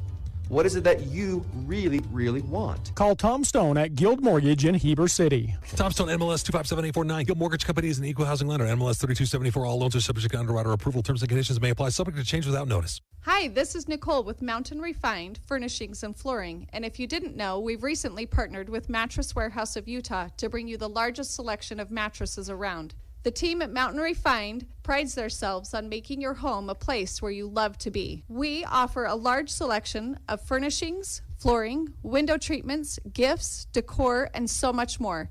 If you haven't been by lately, stop and check it out. You'll be pleasantly surprised. We're located at 480 North Main Street. Heber City Point S is locally owned and operated by Larry Rhodes and Brad Hyatt. They offer the best brand tires at low prices with extensive knowledge and experience of repair and services with no pressure sales. Only what you need. They've been taking care of cars, trucks, and trailers for over 20 years. No appointment needed, conveniently located, free shuttle service, and free Wi-Fi. Take $5 off your next visit when you tell them 94.5 The Peak sent you over. That's Heber City Point S. Gucci Goo Barbecue in Heber Valley is a premier barbecue restaurant. You can choose from finger-licking ribs, poppin' andouille sausage, tasty chicken, tender brisket, delicious pork, and yummy street tacos.